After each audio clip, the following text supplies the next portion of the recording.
Let me tell a tale of a world where heroes walk among us, fighting through the darkness left by monsters and by selfish men. A tale of glory rent asunder, sacrifice and battles lost. Our heroes know not what awaits them, and still they carry on.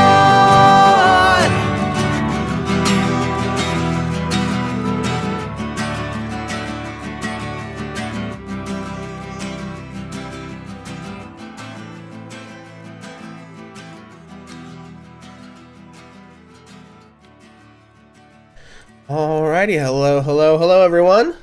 My name is Pixel, and we are Ages of Einor, and we are gonna go ahead and get started. So, welcome to the fantabulous 9th episode of Waterdeep Dragon Heist. We are gonna get into things as usual here in just a few moments, but before we do, we are gonna go over usual housekeeping things. So, for folks in the chat today, try to remember as we move on to map screens, if we do that at all today. The stream you're seeing is the DM perspective, so you may see things that the players don't see or don't know about. Try not to spoil those things. Also, again, as usual, please remember that D&D is a complex game with lots of rules, and we're also improvising a story together on the fly as a group, so we may play a little fast and loose with the rules sometimes. We may alter things in the adventure from time to time.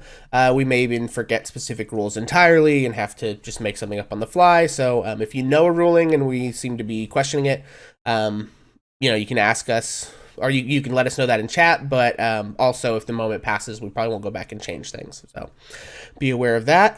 Thirdly, as usual, we want to make sure we keep this space as opening and welcoming a place as we can, to such an extent that that's possible on the internet. So we are trying to keep that internet toxicity to a minimum. So just so everyone's aware, we won't put up with anyone being kind of abusive or hateful in chat, anything like that, whether that's to other players or to other viewers, anything like that. So just kind of be aware of those things. Never been a problem before, but we always want to put that disclaimer up front.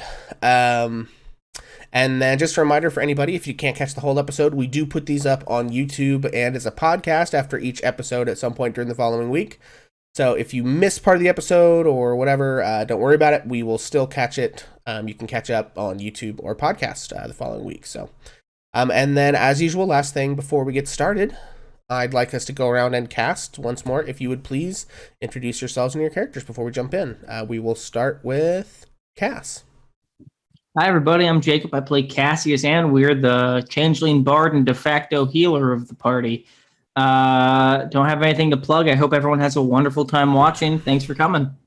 Excellent. Redbeard. Hello, my name is Redbeard the Pink, Wizard of the East, or at least that's who I play on the internet. In this game, I'm playing Redbeard the Gray. He is a human rogue who is very much a human rogue. And yeah, ready to rock. Excellent. And Trish. Hi, I'm Trish, and I'm playing Mel. I'm a young male changeling, but I'm currently appearing to be a 40-some-year-old female human sorcerer. So what's up with that? Excellent. Beast. What's up, y'all? Beast. I play Bill, the impeccably well-dressed barbarian mobster, and I'm so excited to see you all today. Stick around. Excellent. Skull. Hey guys, I'm Skull. I play Arlo, the Dark Elf Warlock. I just passed college, or not passed college, but I passed all my semester. Other than that, I mean, I do play. I'm gonna start playing a little bit more on Facebook now, and that's it. Nice. Well, congrats, buddy. And Haley. Yep, that's me. Hi, Haley Comet, and I play Beatrice, the very normal beekeeper slash ranger. I have a TikTok and I hope you guys enjoy the stream. Excellent. And as always, I am Pixel, your GM. You can find me on Facebook at Hammer and Pixel, as well as Twitter, etc. I stream games on Facebook and kind of analyze them from mostly a literary perspective, but discuss the philosophy and things like that in the games. That's sort of my shtick. And then we are Ages of Einor. We are sort of a tabletop role-playing group, and we have started this stream, but we hope to do more and expand what we do in the future. So, without further ado, let's jump right into it. So, when last we left our heroes awoke to an explosion right outside their doorstep at Trollscale. Let me try that again. So, when last we left our heroes awoke to an explosion right outside the door. Guys, something is wrong with my mouth. I don't know. I don't think I'm having a stroke, but it's kind of a problem. So, sometimes the water gets rid of that. Yeah, when last we left our heroes awoke to an explosion right outside their doorstep at Trollskull Manor. In the horror that followed, I'm just going to roll with it, they discovered 11 dead. Investigating further, Redbeard managed to track an individual across the rooftops to a manor house in the North Ward, where he learned that someone who was badly burned had stumbled into that manor just a while before. Bill was given a necklace of fireballs by a child. Mel stole a bag full of gems off one of the dead gnomes. Both Mel and Bill hid their evidence from the City Watch.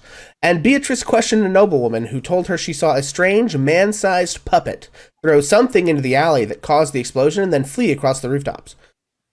After a few minutes, the guard arrived, and the head detectives, Saith Cromley and Barnabas Blastwind, showed up a short while after and investigated until eventually coming to question our heroes at Trollskull Manor, minus Redbeard the Grey, who was off gallivanting with the manor house in question. Beatrice managed to get them to reveal that they suspected a necklace of fireballs was used and that the gnome who Mel had robbed was apparently headed for their door and was followed by some assailants, one of whom escaped the blast and fled. So our heroes were sort of in the process of discussing their responses to the explosion and exactly what they were going to do, and so that is where we will pick it back up. So you guys are back in Trollskull Manor. You had discussed some possible responses to the whole situation with this explosion, but that is where I would like to sort of resume and pick back up with y'all, is with you kind of finalizing your plans and discussing exactly what your response is going to be. I know you discussed sleeping in shifts to catch any intruders and some other things, but I wasn't sure if in the ensuing week if any plans had changed, so that's kind of where I wanted to start things back up.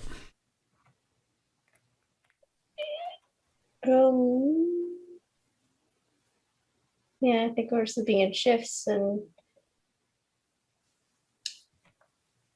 I know Beatrice wants to follow up on Gray's lead. All right, so I'll go next. So Gray tracked somebody or something across the rooftops toward a certain sector of the city. And when he got there, he received a few reports of a badly burned person, a human it sounded like, going into a particular manor house. However, when he got back to the rest of the party, he was informed, I believe, by Beatrice that somebody saw some kind of big man puppet thing fleeing across the rooftop specifically.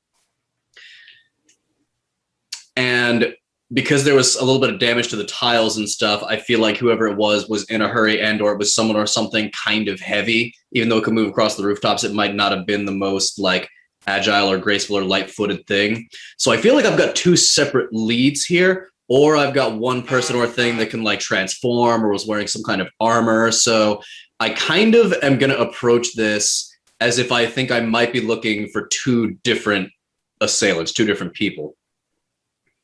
But I will, the main thing I'll probably work on is finding out as much information about the house that the guy went into, but I'll also kind of fish around for other stories of automatons being like near or around any other carnage that may have arisen recently in the city. Okay. Fair enough. What about everybody else? Is your plan to sleep here tonight and pick things up in the morning? Are people going to investigate that manor house? I know you've all said several different things. I just like to get a consensus on exactly how you're all approaching this. I'll probably rest before I get to any of what I just described. I know that I've shared that I can do a thing, that I can change, but I think I'm gonna stay in my in the woman thing because I feel so safe. And actually, I'm supposed to work at the yawning portal tonight. I can see what I can hear. I'll try to listen. Maybe Yagra or some of the, it's a crazy place. How I have to go to work. We're not up and running, so I'll just do that and see if I hear any rumors about what people think happened. What time is it, by the way? This whole thing happened in the morning, right? Yes. So Okay. So I would probably go it's ahead and probably start. several hours later. Right at this point, it's maybe afternoon. Okay. But it was pretty early in the morning when this all went down. I kind of need to go soon. I have to be there within just a little bit. Hey, kiddo. What, Mel? Why don't I walk you to work and we can have a chat on the way? I won't say no, Bill. That sounds great. Okie doke. Let me just grab my hammer. Okay. And I'm gonna change back, everybody. And she just kind of steps away, or he steps away over into another edge of the room and turns back into Mel. Okay. Beatrice, I saw you raising your hand. Oh, no, I was messing with my hair. Oh, okay. Cass and Arlo. Well, we know that the Temple of Gaunt has something to do with this, right? I mean, if it's an automaton, you said earlier that the automatons have to do with that parade that happens every year, the Day of Wonders, right? So Yeah. I can go check out the temple, see what I can find out, and I won't do anything dangerous. I'll just ask around and see if I find any leads. Maybe you could ask around as like several different people. That's what I do best. No worries. That's not a bad idea. As far as leads go, we may not want to get hemmed into thinking that it's exactly an automaton. That's sort of like a construct that doesn't have any will of its own. And I know there are people made of armor in existence. So it may have been something more sentient. The woman may not be quite correct about what she saw. However, those parade marching things are definitely a good place to start, or at least something to check into, just in case it could be something like that. Yeah. What time of year does the parade happen, and what time of year is it now? It is currently fall, and the Day of Wonders actually happens during the fall. I think it's going to be in a few weeks. Cool. Then Cass has already got a plan kind of stirring in his head. Okay. And Arlo. I can go ahead and go in some of my gambling dens, see what they go ahead and talk about. If I even get any information out of those people. Okay. Okay, and then other than the sleeping in shifts and stuff, Beatrice, you said the manor was probably the lead you wanted to follow up on. What is her plan in that regard? Is she going to investigate it, or what's Well, it's not her lead really specifically. It's Gray, so she's probably going to be following his lead on that. Like whatever he wants her to do, she can like attempt to do with the best of her ability. Like if he's got like one direction that he wants to go, we could make her go into another one and check on a different. Gotcha. Okay, so I think I've got a sense of what everyone wants to do here. I'm going to start with Mel and Bill, if you want to do your scene on the way to the portal. All right, you got your shoes laced up, kiddo? I'm ready to go, Bill. All right, let's get going. Very good. Big day, huh? A lot of information. Yeah, really started off with a bang, huh? Yeah. Oh, Bill, it was awful to see so much damage. Those people, some of them were children, I think. kind of sad, kind of scary. Of course, I've been scared for a long time. Well, don't be scared. When you're with me, you know, you might not be who I thought you are, but you know, you mean a lot to me, kiddo. And well, I'll always look after you, long as I got eyeballs. I really appreciate that, Bill. This is the first time that that I know of that I've ever had anybody that I kind of felt like was on my side. You Bill, ain't ever had no family, Mel? Bill, I don't know. I had a mom. I'm pretty sure because that time in the warehouse when I got knocked unconscious, I saw her and she was really pretty and interesting, and so I must have. But I have no knowledge of anything before. I came to in this really awful situation of being in a whole bunch of people that were like grabbing at me and stuff, and I sort of went crazy and I ran and I got away, and I've been running ever since, Bill. And it's only when I like became this old lady that I felt safer. But Bill, when not too long ago when we were together and there was that thing, that explosion thing, that metal thing, when we were down in the dock ward, and you said never again. I did too, and I know why I said never again, and I'll tell you if you'll tell me why you said never again. Well, you know, it's nice you got to see your mom. I've never really knew what mine looked like. It was my aunt that raised me, did her best, I guess. Anyway, well, I came home one day and, you know, Uncle had left years ago. Mom working doing laundry and all that stuff. Always had dirty fingernails. Oh, I remember coming home one day and, well, she was in bad shape, kiddo. oh. It What happened? It was the Zents.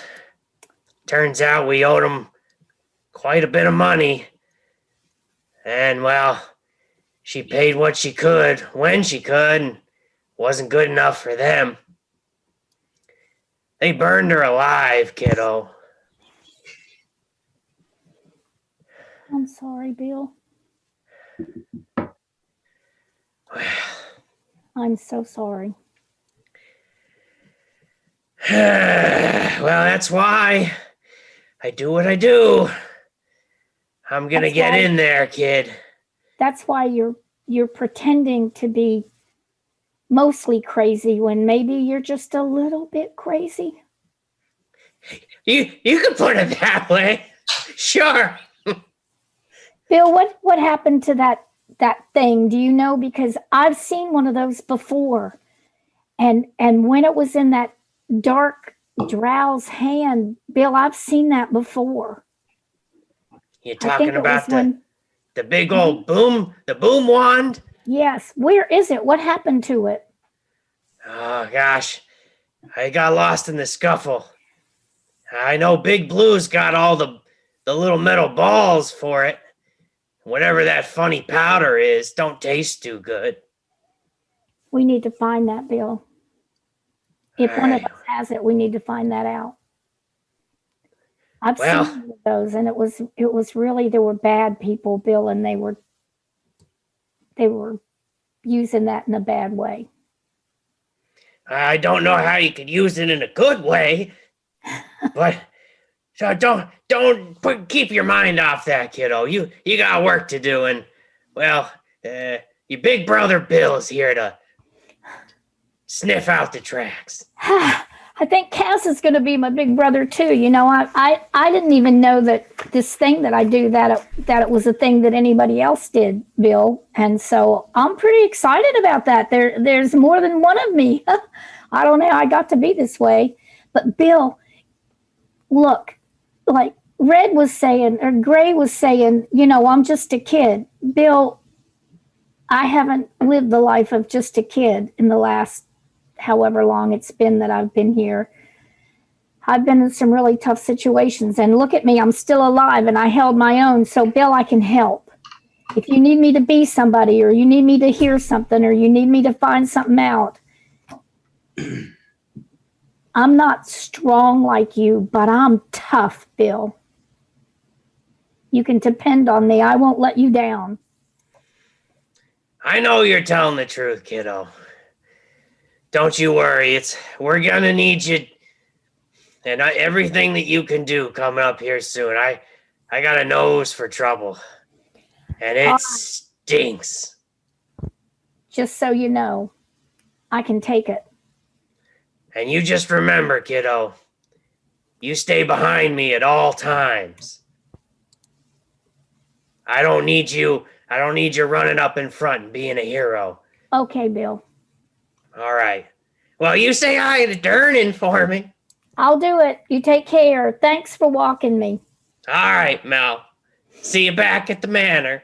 I'll be home early hours of the morning. I won't wait up for you. Okay.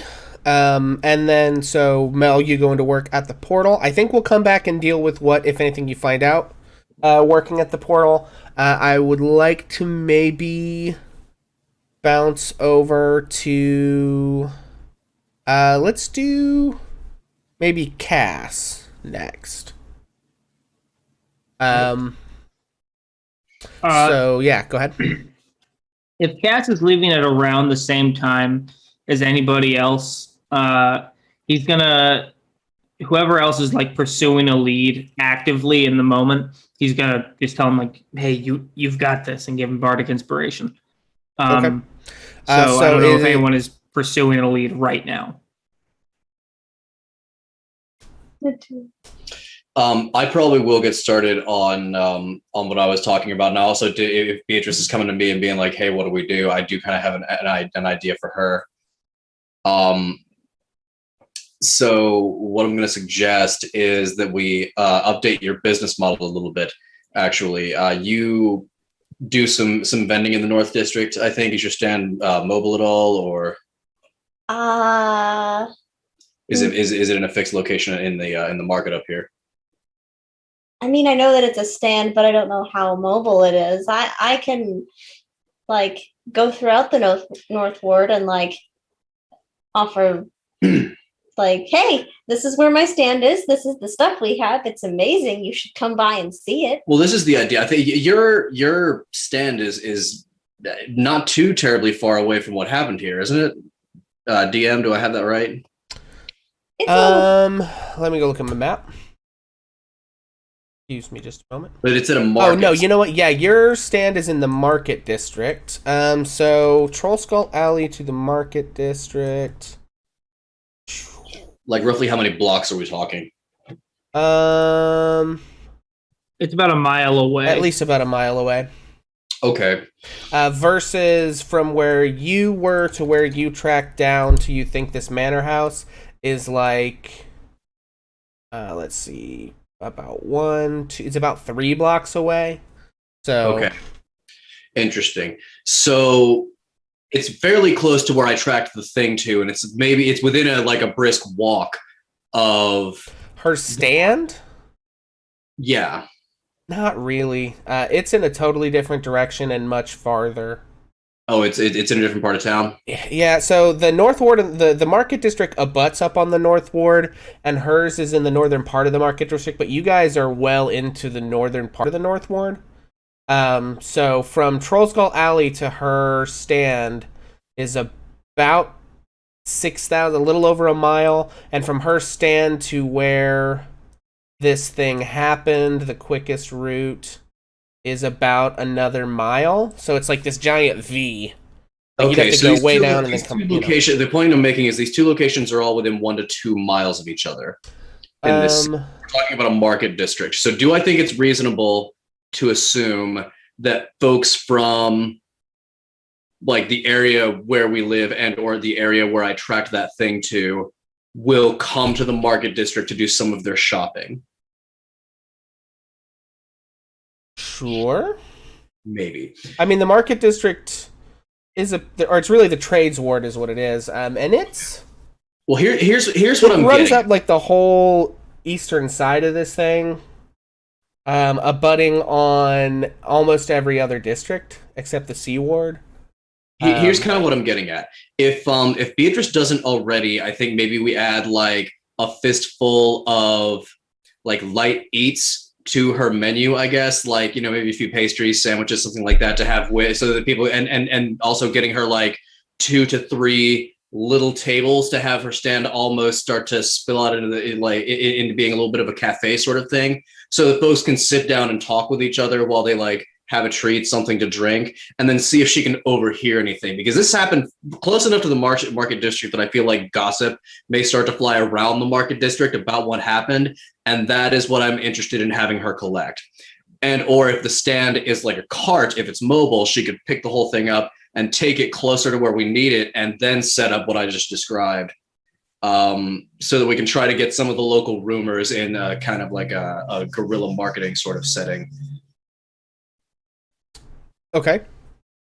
I mean, sure, you can certainly try. Okay.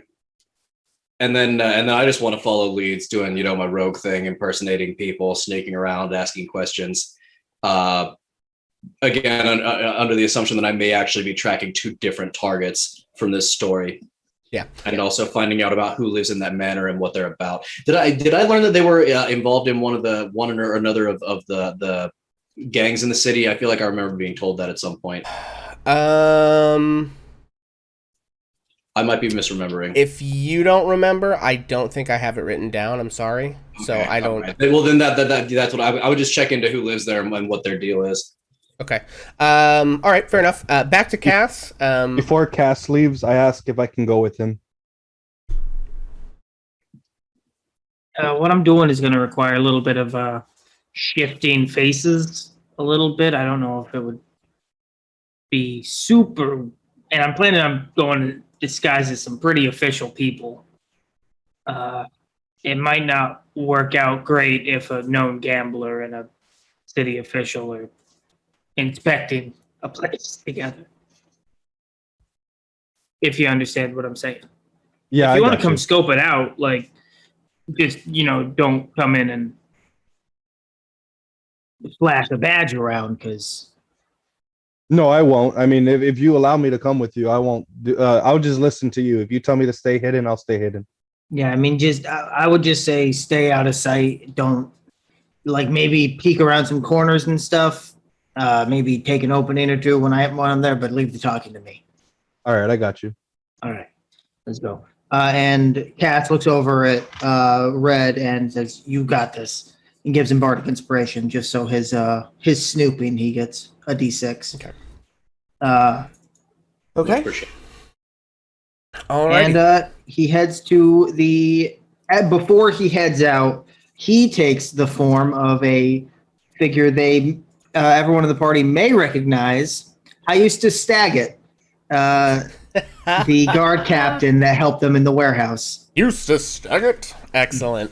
My name Very is funny. Eustace Staggett. Very funny. All right. Waterdeep Okay. City Watch. Okay. Yeah. So you head to the Temple of Gond, which, let me see if I can find out where that is. Hopefully they have marked it clearly for me on my map. I'm not sure that they have. What have they?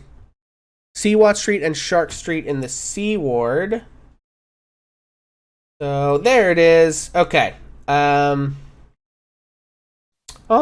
fair enough. Now that I know where that is. So yeah, it is well to your west, kind of all the way across town towards the seawall.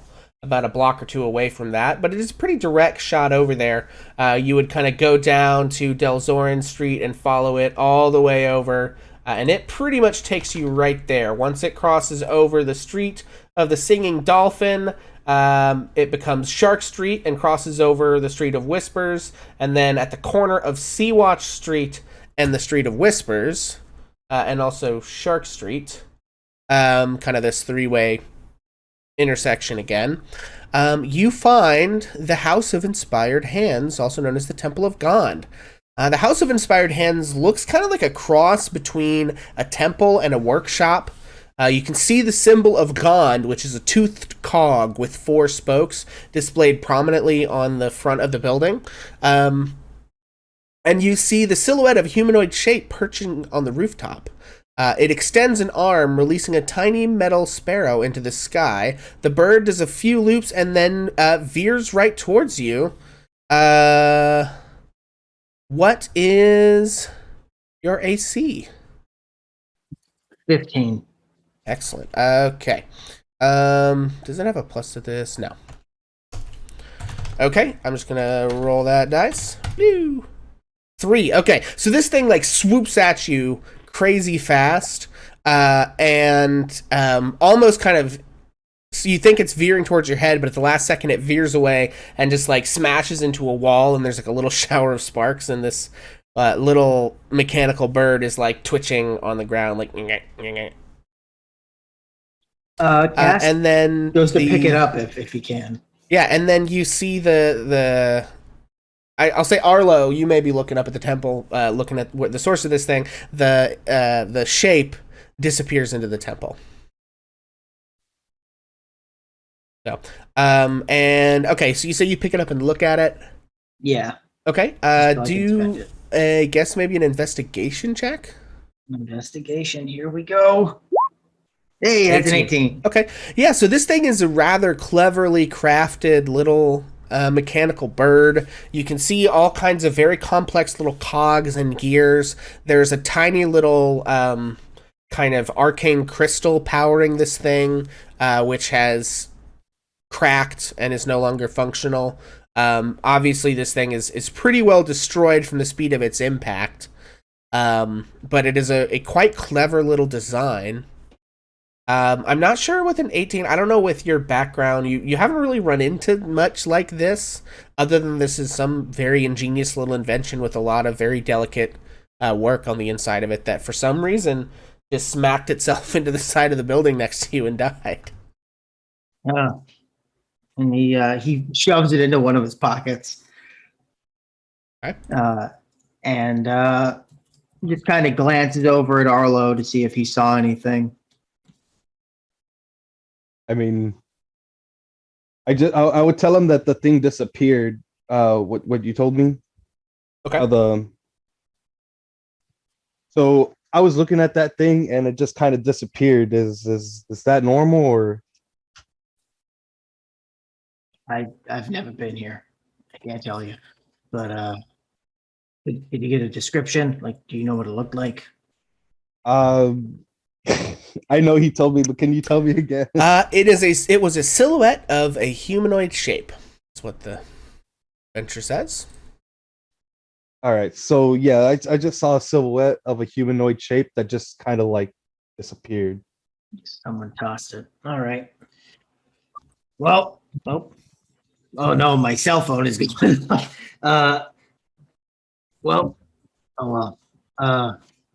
Keep some distance. I will. We don't know each other. And Eustace walks in. Okay. Okay, yeah, so the inside of the Temple of Gond is open. You can just walk right in, and it is kind of a buzz with activity during daylight hours. You can see acolytes and priests and things wandering about. They look a little different than maybe what you would expect acolytes and priests to look like. They're kind of like if you mixed mad scientists and crazy inventors with clergy folk. That's kind of what you're dealing with here. The main hall has 24 marble pedestals, and each one seems to have some sort of prestigious invention or miniature model of some other extraordinary creation. You can see there's on one of the pedestals like this 4-foot tall working model of a clock tower that actually rings and goes off, letting you know that it's 2:00. It seems to be made of bronze, wood, iron, and glass, and it has these like brass bells and little delicate hands formed from solid gold. solid gold. You see one of them is quite a large pedestal and seems to have a wooden flying machine that has wings that you think maybe is designed to fly, but it currently is sitting there. You see a miniature model of what looks to be a mechanical dragon turtle. You can see this weird-looking helmet that seems to have several small articulated metal arms and hands, kind of poised near its face, like off of itself. It's very odd. And a miniature model of... It looks kind of like a teardrop and a manta ray mixed together. And it's like a little red, very sleek, kind of aerodynamic miniature model of some thing you wouldn't be familiar with. All right. Well, Eustace goes to the nearest, like whoever's tinkering or something. It's like, I'm looking for a priest. Yeah, you see the nearest person is a dragonborn priest, a bronze dragon priest. Female, she's about 7 feet tall. And dressed sort of in clergy robes. She has these little spectacles on her eyes. Good afternoon, Eustace Staggett, at your service. Pardon me, can you tell me whose this is? And he pulls the broken bird out of his pocket and presents it. I see that. It nearly flew into me outside. That is probably Neem's. Neem. Yes. Got it. I'm here on behalf of the city. I'm captain of the Waterdeep Guard. I'm here on behalf for the preliminary automaton inspection for the Day of Wonders parade. Make a deception check for me. Deception coming right up. For the bard, oh no. That's another 18. 18, nice. Hey. She says, yes, I see. Very well. I can show you the way. And she takes you to a nearby kind of closet area, and shows you a row of kind of automaton-looking creatures. Let me pop back over here. And I'm going to pop over because I think I may have some art to show you guys. Hopefully. Let's see. Handouts. Creatures and monsters. Okay, so this I'm going to show to you guys. Bloop. There we go. So this is what these creatures look like. They're called nimble rights. The ones you see in the closet don't have swords or dashing capes. You can just see the kind of... They're mostly made out of wood, inlaid with, metal in the joints and things like that. And they're articulated at the joints like puppets or action figures. And you can see them, several of them are kind of like in stasis mode in this closet. And she says, not exactly sure what you hope to glean from this, but you are free to inspect them. Oh, just a preliminary inspection, making sure everything is in working order for the parade. You understand. And Eustace is going to look for one, if there's any like gaps where like if they're set in any kind of specific order, if one is missing, and two, if there's any kind of like scratching or warping of the feet from maybe jumping across rooftops. Okay. Yeah, make an investigation check. You got it. Investigation. I don't have a lot of this. 16. 16. Okay. You determine actually that all of the ones in this closet have not been active probably since the last parade. There's not any empty spaces where it looks like another one would go. But you can tell from like the dust and things like that they basically trot these things out once a year for the parade, and the rest of these have been sitting here kind of since the last one. Very well, very well. Do you have a surplus or anything where you keep maybe backups or a place where you maybe store derelict models, replacements, things like that? No, there is one that is currently active. Nim, the one who made the little flying machine that malfunctioned and flew in your direction, I understand, with some velocity. He is somewhat more sentient than these here. And,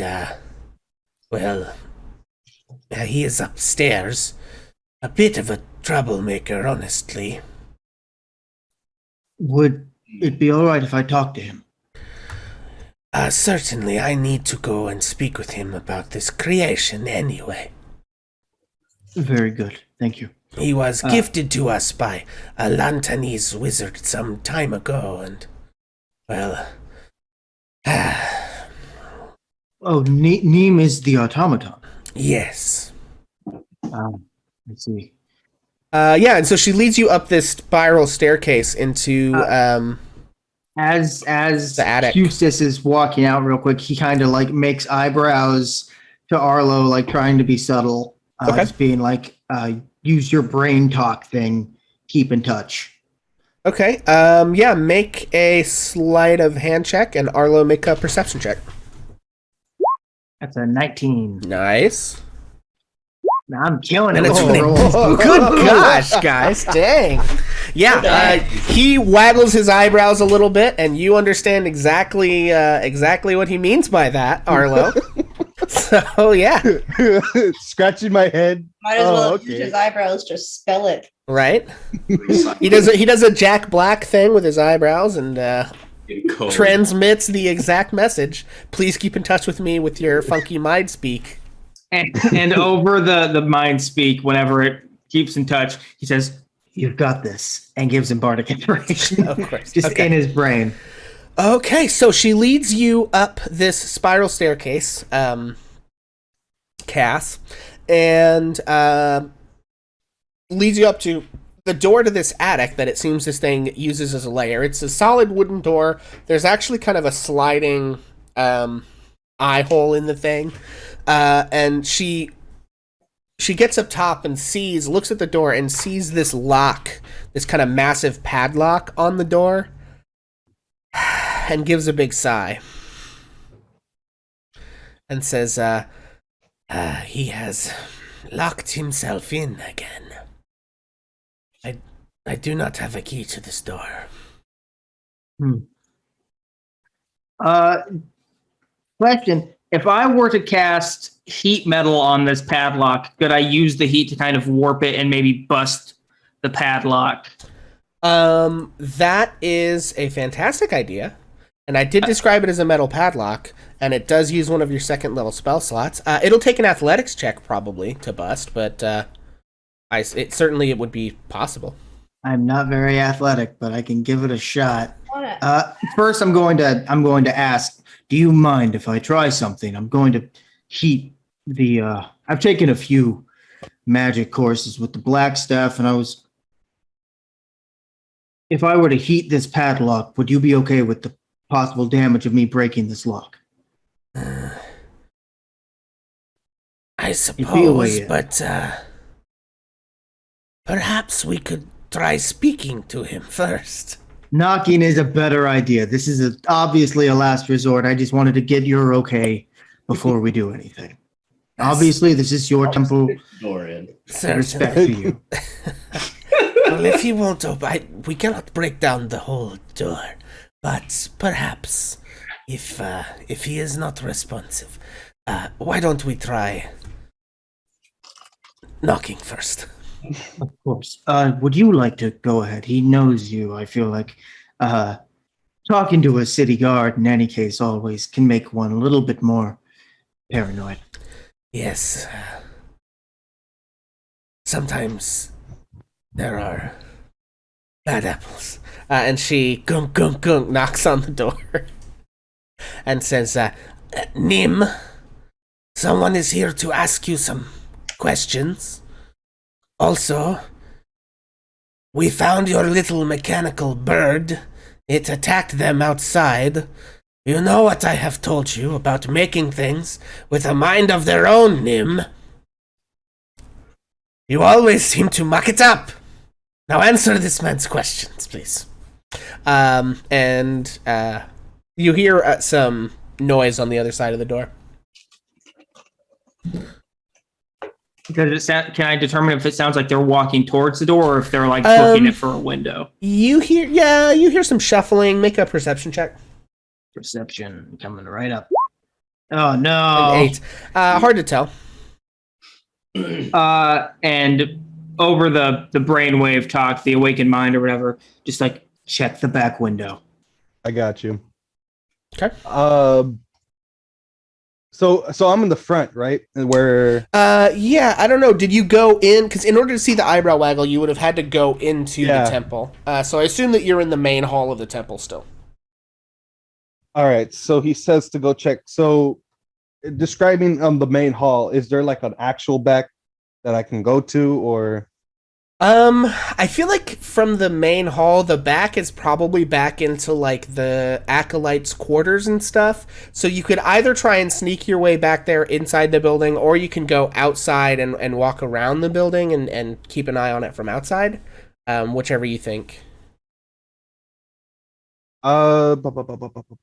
Okay. So you said to sneak my way in the building or go around, like go back in the front and go around.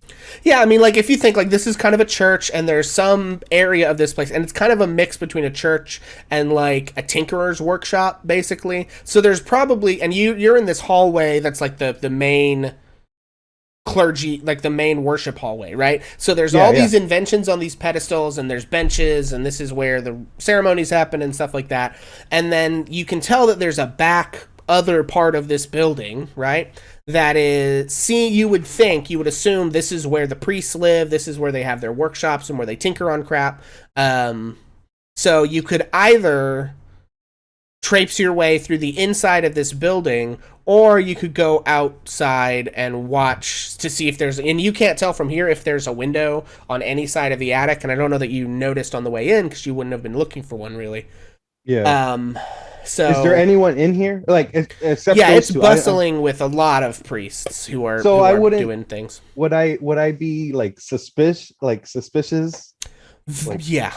If you started wandering around in the back of their living quarters, you might be able to sneak. I mean, you're a relatively sneaky guy, I think, but I think you have some teleportation magic you can employ. The easy way is certainly to go outside and look to see. But also, you think about it, if you're in the bottom floor of this thing, looking out the back window, and this guy drops or like goes out the window and hits the pavement, like you're gonna have to break through that window or open it. What if it's locked? Like probably outside is a better choice. Okay, I was gonna say even if I have Misty Step. I think you could Misty Step out the window, although you'd be burning a spell slot. Honestly, like if you're gonna think about it. If he decides to flee outside, you're gonna want to be outside. Floor. Like, you know, he's in the attic.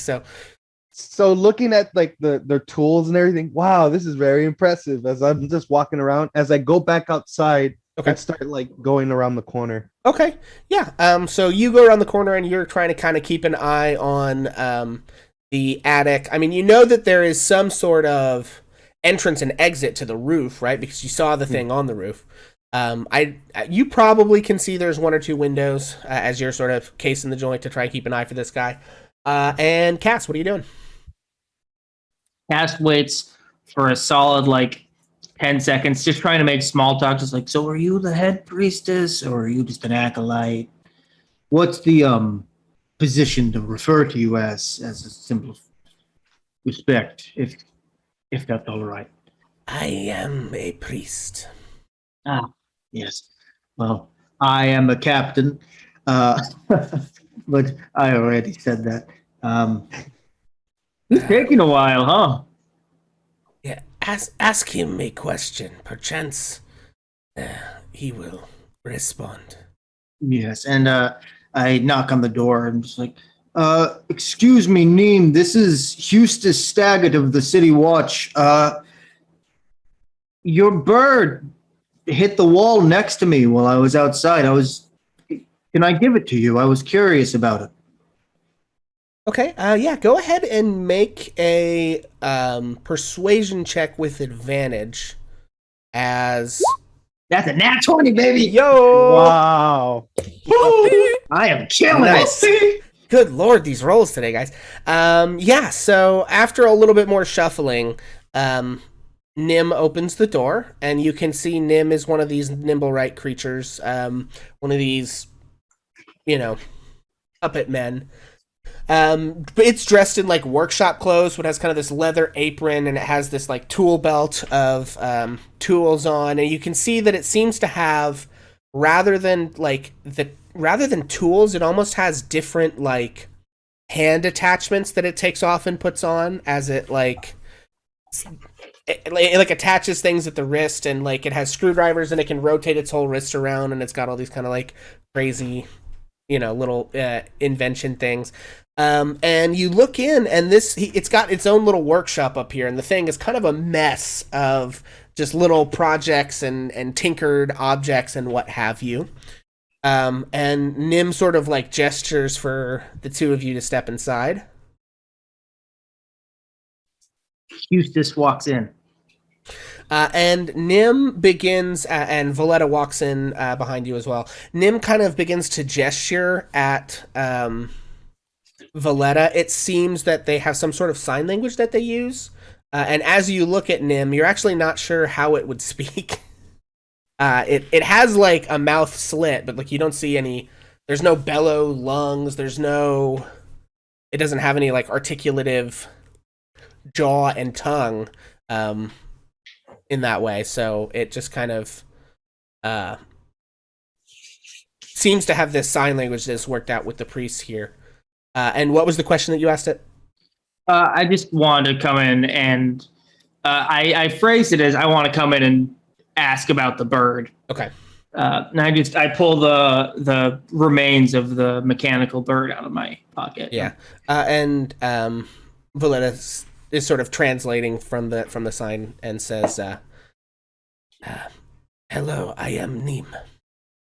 Hello, Neem. I'm Eustace Staggett, as I said. I was curious about this, but do you make things like this often? And I sit down and I kind of hand the bird back over to see if Nim will take it.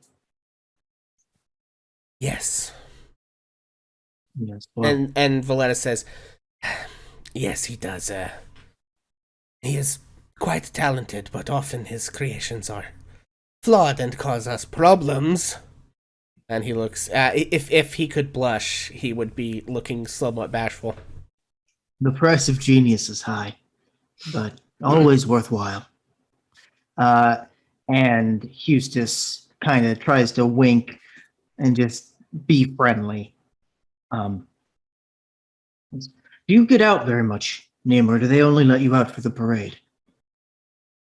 Or are you free to wander as you please? He signs some more, and Valletta says, "No, I stay in this workshop. The priests fear I would confuse and frighten the citizens of Waterdeep for the most part, and I prefer my inventions to the noise and crowds." And she also says, "And no, he does not get out much. We keep him here." Yes. Can I make I guess I can't really tell if he's lying as it's through sign language that is being interpreted by somebody else. Yeah. I can't really. Yeah, in this case, you could make a perception or investigation check to see if you see any signs on his form, like mud on the feet or things in the workshop that could tell you, oh, he's been outside. This is, you know what I mean? So it's not really insight in this case because you don't have body language or expressions to read quite the same way, but there might be ways to determine if he's lying, yeah. Yeah. All right. I'm going to check investigation, just kind of like drop my eyes to his boots real quick. Okay.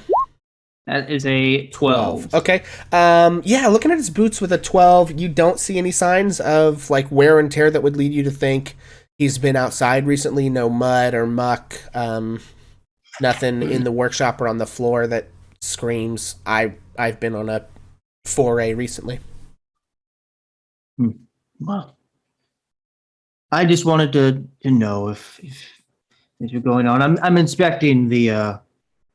Is automata the correct term for you, or is there something you prefer? Automata just seems a little bit void. He of says personality. he shrugs and makes a symbol that's you maybe recognize he did when he first met you. And Valletta says, "I am Nim." Neem it is. Well, Neem, it has been a pleasure to meet you. You don't go out for the parade as well, correct?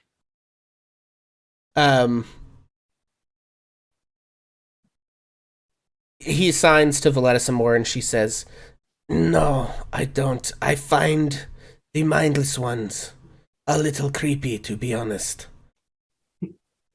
We're in agreement there, friend. I've been lonely since my friend left."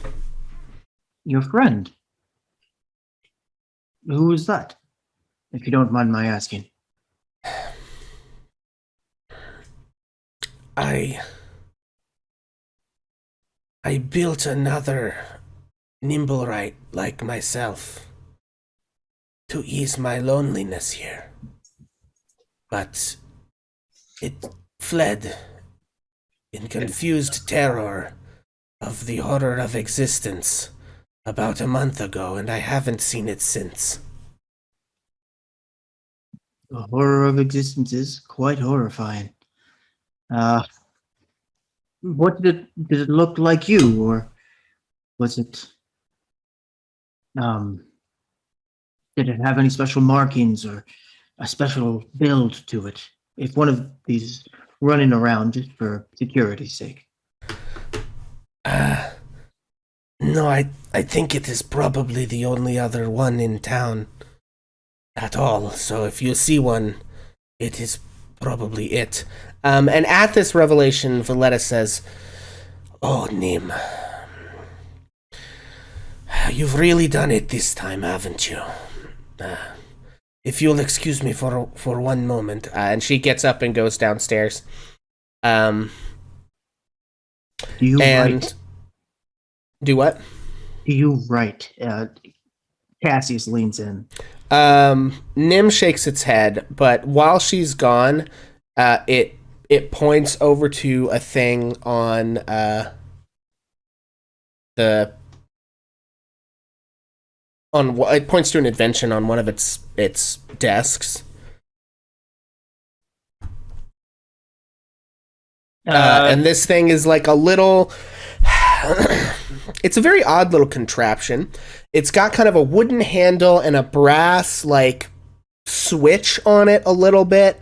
And then it has a series of gears terminating in an arm that holds this little tiny kind of red and gold umbrella. It is a very odd little clockwork thing, and it points very insistently at it. And Cass goes to investigate it just to take a closer look and kind of gestures to see is it okay if I pick this up? Yeah, Nim follows you over there. You can now hear several sets of footsteps coming up the stairs. It takes the object and puts it in your hand and closes your hand, and then like tries. Do you have like a cloak or anything on? Yeah, I've got my long coat, so I can just like. Okay, it like tries to hide your hand in the coat. I quickly tuck my hand into one of the like internal pockets and tuck the. And then shortly after that, Valletta arrives back in the room with several other priests and says to Nim, "I am very sorry. If you have asked all of your questions, Nim, we are going to have to take your tools. We have warned you many times not to do things like this, but creating another sentient being and having it escape into the city to experience as a newborn creature the horrors of existence without guidance is this we cannot countenance. I am sorry. And they begin to sort of like take the tools and inventions off of the desks and things. I'll find you a friend, Nim. And Nim just sort of turns his head and looks at you. You can trust me. And Cass gets up and says, thank you for your time, and walks out. Okay. Yes, we And have a after question you walk for out, the- they sort of close the door behind you. Yeah, Arlo. You remember that spider thing that walks away whenever no one's looking at it? Yes. Do I think, or can I get like information if like it belongs here at any, or was it created by something else? Just make a raw intelligence check, I guess.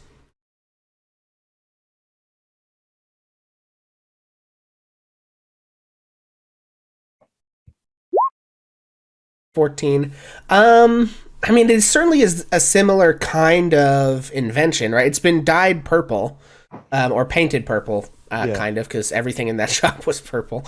But yeah, I mean, it's the same kind of little mechanical creature that is somewhat powered and enchanted a little bit, but is not just like purely magical. Whether or not you think anyone here exactly made it, you're not sure, but it's the kind of thing someone here probably could make, or, you know, like a really good inventor in this vein. Okay, and so Cass, you head out the door and they close it behind you. And do you all head back to Troll Skull at that point, or? Yeah, Okay. I think Cass is ready to go back, and he's going to give Arlo kind of a recap as they're walking. He'll like round a corner through an alleyway that's empty and just form back into Okay. like a human looking Cass. So the same body type and everything, but like just kind of pale skin and like blonde hair. Just so that no one knows that they hang out with the changeling. Okay. And do you do any investigating of the little device that he gave you? Cass is going to wait until he gets back to the manor Back to the so manor, that okay. everyone can take a look at it. Okay, sounds good. So then I am going to jump over to Red and Beatrice. So if you guys, so I don't know if you want to jump into like the gossip in the little stall thing first, or if you want to do Redbeard's searching first. Up to you guys how you want to, what you'd like to focus on. I think the first thing we'll do is probably try to go ahead and it'll be like one of those like lightning restaurant takeovers that Gordon Ramsay does. We're just gonna like try to real quick cobble together the table and chairs we need and get the stand set up so that she Okay. can kind of do her little like merchant spy thing for me. Yeah. And then once that's in place, that's when I'll kind of start fishing around for more information about the manor and stories of some kind of puppet person roaming this region of the city, particularly the region like in and around, like between where the explosion happened and where the manor house is. Okay. I may even like kind of like try to make small talk with members of the watch. I may spend some of this time hanging around the stand to see who shows up and just kind of try to strike up conversations with these people casually. Okay. Maybe disguise myself a little bit so that I look just like, another merchant or another, like somebody that kind of is from this area and not so much like a ninja or a hobo. It'll be sort of like more of like a middle class sort of look. Okay. Okay, so I think there is going to be some expense involved in acquiring, the materials that you need to, because you're going to need like a little grill kind of and some drinks and cups and silverware, plates, probably a little wash basin, several tables and chairs, right? I'm going to say all of that will run you, I feel like probably 10 gold. Honestly, to get all of the stuff. The 10 gold. I'll finance it myself. I was gonna do it. If you want to do it, you can do it, hon. I'm not trying to get in your way. I just was trying, Yeah. I think we'll have Beatrice do it. because I think Beatrice knows where to go to get this stuff. She's in the market district. She knows, who the places are to go buy these things. So I think she also has more gold than me right now. Yeah. Honey, man. Okay, so yeah, and then you guys take part of the afternoon setting this little outdoor cafe up. And here's what I would like. Mel and Beatrice, if you would do me a favor and both roll initiative for me. This is not combat, but I'm just trying to decide which of two places a certain person goes. Mel, okay. No, that's a 20. No, Beatrice. Okay, excellent. All right. What? Nice. So one more. With the nat 20. There it is. Okay, so all right. So Beatrice and Red, as you're watching, Rainier actually decides to visit the stand today. Oh my! I'm probably gonna let her field that one. Yeah. So Rainier decides to visit the stand today and sees all of this stuff and says, "Oh my! You've made quite a few changes to the place." Yeah, I'm trying to see if like a cafe in this sort of area would do well. If you guys, I don't know, what would the relevant check be for the aesthetics of putting together a cute little outdoor cafe? Honeybees. Or where? Sweeter than honey. That sounds like it would be a wisdom-based thing. Yeah, to have I don't know if there's a specific skill, maybe even performance. Performance. I was thinking performance. Survival. Being in restaurants for a long time, that whole deal is very much like a performance that happens on a stage. Yeah. So I would probably. Well, but I'm also thinking it's like part of it too is not just the I don't know, the personal, like it's the feng shui of like, where do I put the crap and how, Right. Yeah, I'll say it's either. You can decide it's performance if you think it's more about like the charisma, or it could be wisdom if it's more about like having the insight to know what's cute, what's going to draw people in, the marketing, how to understand the psychology of how people are going to use the space. I'll leave that up to you to decide which of those two checks you want to make. I'm gonna go with the performance because that's a little higher than the wisdom. Okay. Are you a ranger with a low wisdom? That's an interesting choice. That was what I went with. Yeah. Right on. Why did I do that? you probably put your big stat in Dex. Well, yeah. I mean, that's the way to go. Okay. Yeah. So go ahead and make that performance check for me. We'll see how. I have inspiration. You have inspiration. Okay. Yeah. Go ahead and roll again. Or was it bardic inspiration? No, you just have regular. I just have inspiration from last time. Okay. Although you still do have bardic inspiration as well, I think. Okay, let's try this one more again.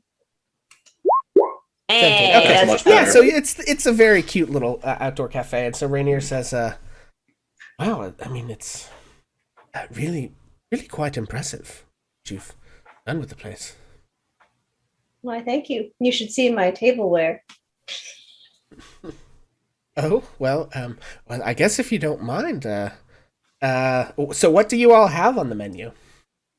Oh no. What do we have?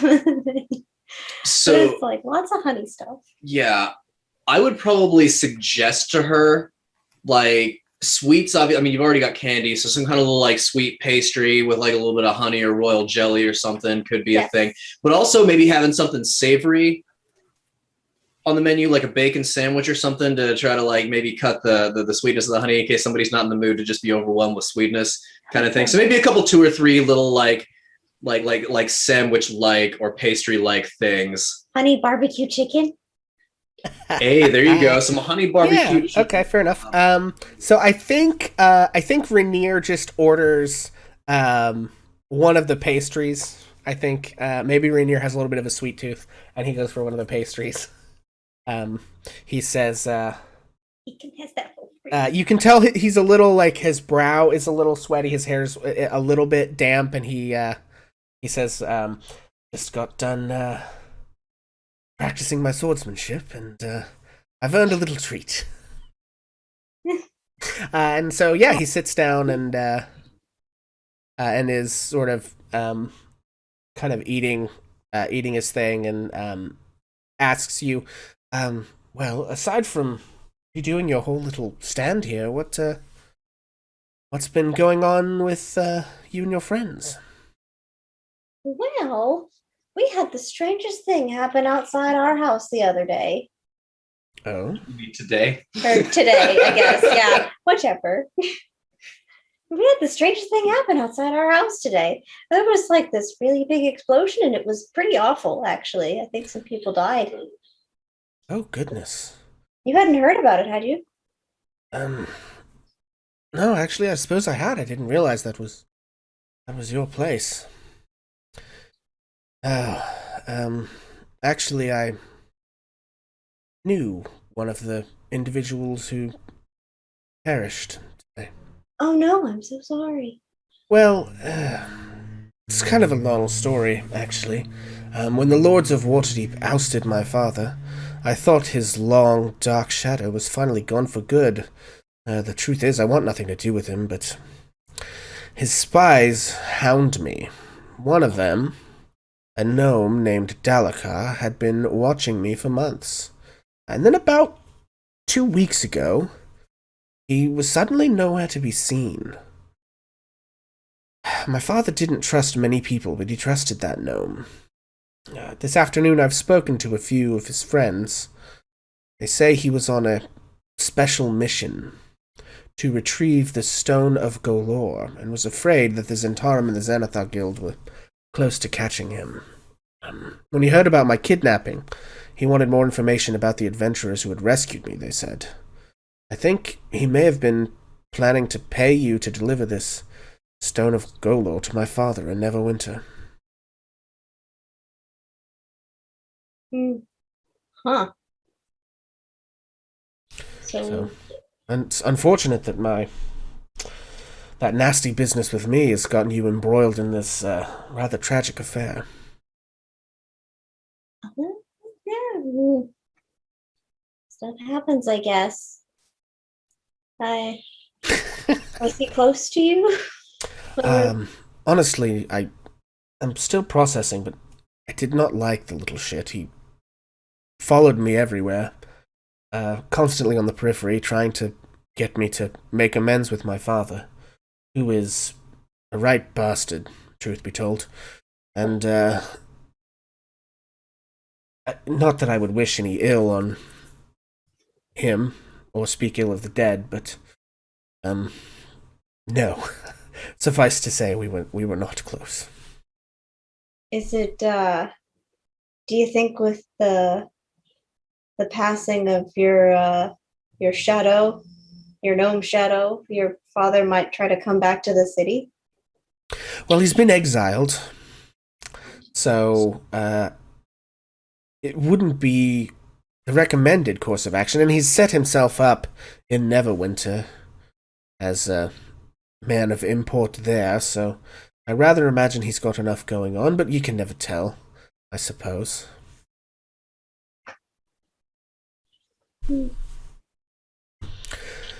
Yes, well, as I said, so sorry that I hadn't realized that saving me got you all wrapped up in this business. If you'd like, I can maybe reach out to some of my contacts in the city to see if I can find any more information. I'm not one, but I have contacts in the Harpers. They may be able to turn something up. That would be really helpful. We were a little worried because it looked like one of those, like, well, now we know it was your gnome shadow was trying to come towards the house. So we were a little worried about what was going on, and we were sleeping in shifts. So he sort of like holds out his hand to see if you will take it. She takes it. Okay, so he puts he holds out his palm. You put your hand on. He puts his hand over yours, and he like reassuringly brushes his thumb over the back of your palm and says, "Well, I do want to say I'm so sorry that your involvement in rescuing me may have put you all in danger. One of the curses of high birth, I suppose. But I do rather think you all know how to handle yourselves, but if your association with me has brought you any danger, I apologize. Oh, I think we'll be okay. And he lets your hand go, finishes his pastry, sort of like stands up and like sweeps his cloak back onto his back in a rather dashing fashion, and leaves 3 gold on the table as a tip, and and says like, well, if I'm going to find anything out, I suppose I'd better get to work. So I'll turn up in a day or two with what I find out. The next time you're practicing swordplay, you let me know so I can watch. I'm gonna make a Constitution saving throw to see if he blushes. See how suave this man is. Pew, pew. All right, what you got? Bam. And 17. He seems to take it in stride and sort of gives you a wolfish grin and says, fair enough. And sort of saunters off into the now sort of, I imagine it took you a good time of a part of the day to get this all set up, to buy the stuff, get it all up and cracking. So it's probably evening now at this point, and he saunters off. Red, let's go ahead and handle your part of things. So I've been posing as a you were going to move to me next. Was I hear that right? Yep. Okay. So I've probably been posing as a diner during the parts of the afternoon where she was at the stand trying to gather info, just to help gather info basically. Okay. And so I probably would have kind of overheard that interaction. And as soon as I think he's out of ear and eye shot, I'll kind of like roam up to the booth and be like, "Oh my God, Beatrice, I think he really likes you." Yeah. Also, I think you just blew this case wide open. I think we know who the dead gnome was. And also what he might have, at least one of the rocks he might have had in his pouch. Didn't Mel say something about him having a pouch with some shiny rocks in it? Yeah, shiny rocks. Mm-hmm. So, well done. I honestly, I don't think you need me here. And I don't know when you were planning on closing up, but I should probably start working on some of the more roguish elements of what I have planned for the day. Do you need or want any help here before I clear out? I think I got it. I might need some help with some heavy lifting, like when I'm closing up. But okay, you'll be back. You'll be like you. Okay. Well, I mean, yeah, I can be back, or I can stick around. But yeah, I mean, I realized this was just kind of an operation to gather some information, but this seems to be doing pretty well for you. I might keep doing this. Yeah. This is, we might have struck a little bit of gold here. But yeah, it's been great working with you, and I'm very impressed with what you've come up with. Oh, thank you. Okay, and yeah. So in terms of going off on your own, what? So I've been managing a lot of things. Your exact plan, or at least how you start it. What does Redbeard do? Well, I want to know more about the people that live in that manor, okay. And I want to know more about whether or not there's been an automaton spotted near any other incidents in the city. Okay. So if she did have anybody else visit the stand during the afternoon, I might have tried to strike up some casual conversations with those people to find out that information. I may also start fleecing some local bars, cantinas, that kind of thing. Like as we transition into the evening, I'll probably start kind of casing the nightlife a little bit, just to see who I think might be going out to talk about what they've seen during the day or in the last few weeks. I'm probably not going to be doing as much snooping. It's going to be more kind of an undercover recon sort of operation. Okay. To find this information, at least to start, just to kind of see if I can get any leads at all through those methods. Okay. Okay, so I guess I mostly want to know about who lives in that house. Yeah. I guess that's so. Let's start with that. So go ahead and make I will say investigation check, I think, for that, to see what you can turn up. All right. Also, side note, Beatrice was 100% watching Rainier leave. I hate to see him go, but like watching him walk away. Investigation go. I got a 13. Okay, with a 13,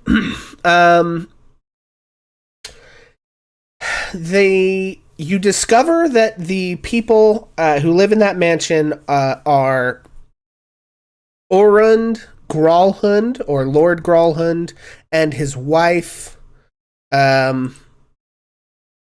whose name is escaping me at the moment, Yala Gralhund. I'll say with a 13, you learn that Yala Gralhund is kind of the brains of the operation and certainly the dominant person in that family.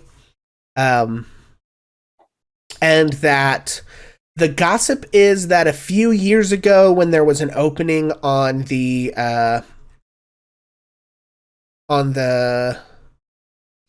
what are they called? Come on. The Masked Lords of Waterdeep. There was an opening a few years ago after an assassination. She's not ever been associated with the assassination, but you know that they were trying to kind of politic and angle to get Yala Gralhund onto the Masked Lords. That's sort of the scuttlebutt you can pick up with the 13, but that they were unsuccessful in that endeavor. Okay. And they have a bit of a chip on their shoulder about it and are kind of ambitious, let's say. And then the other thing that I'll be kind of trying to start up conversations about is the actual incident from this morning. And I'll probably say something like, wow, crazy thing happened over on Troll Skull Alley. You hear about the commotion?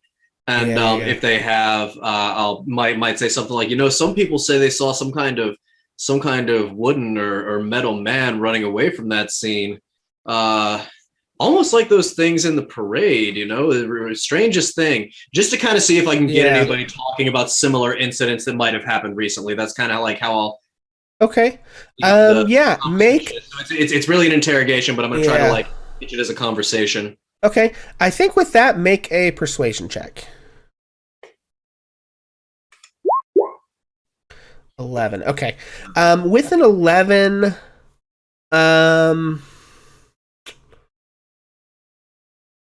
you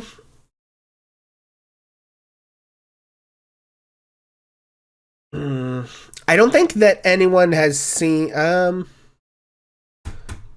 okay, hang on. I'm just going to give you a 50-50 shot here. Okay, yeah. I think somebody says that they are pretty sure they saw someone like what you're describing go into the manor house of the Gralhund estate at some point this afternoon. Okay. Well, that's very interesting information. Yeah. But you can't really get a whole lot more than that. Okay. I mean, I don't feel like I need more than that, to be honest. Okay. I think let's do Mel next. Mel, you're muted. Thank you. Mel follows her normal habit, what she does at work, which is a lot of cleaning up the tables. But as she's been there longer and worked longer, she's beginning to serve tables and take care of people, too, particularly folks that don't have a lot of stuff to their order, just a simple drink or whatever. But she is really listening to hear what people are saying about the explosion, and if there's any additional scuttlebutt about the Zentaran and the Xanathar fights, and do they think that there's a connection between the explosion and that, if anybody's talking about it. So okay. From the point of view of the Xanathars and the Zentaran and the explosion. And does she hear anything? Yeah, okay. Well, Davil's Star Song habits the yawning portal pretty frequently. So I would like you to make a stealth check to see if you can kind of get close enough to maybe eavesdrop on him.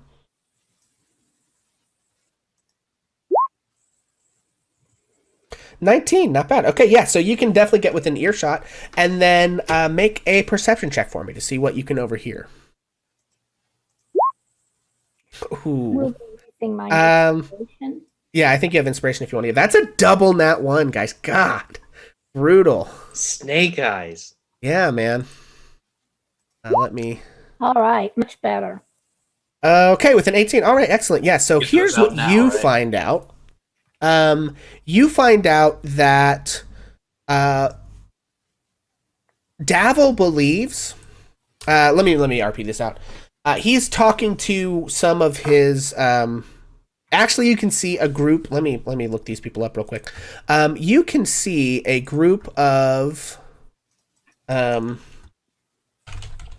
adventurers who appear to be, when they're speaking with Davil, most of the people who speak with Davil clearly are like his inferiors, right? You've seen him operate as a Zen. You're not, I mean, you're 11 years old, but like you get a sense of the power dynamics. He seems to be in charge. People kind of take his orders and things like that.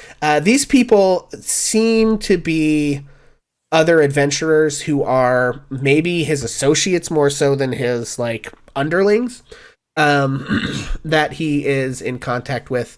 You see. Let me describe these people.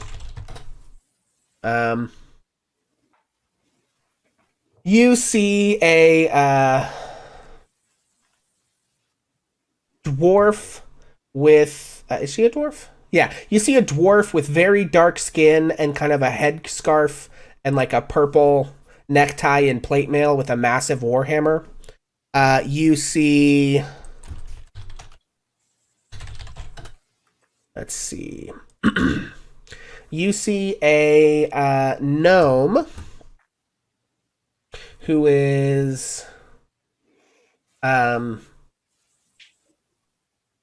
what? Come on, give me his character sheet, please.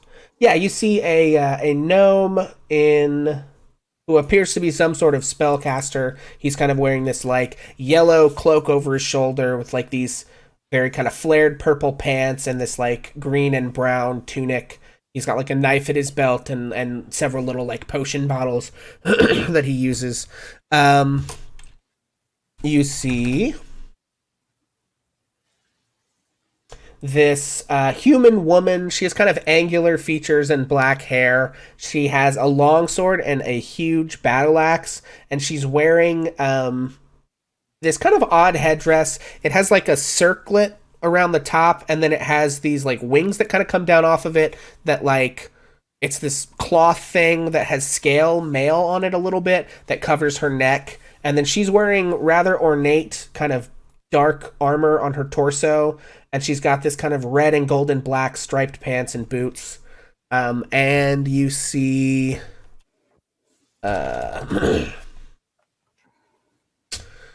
this half-orc man who is dressed in kind of mostly leather armor with these pauldrons on. He's got a rather large blade on his back and a bow.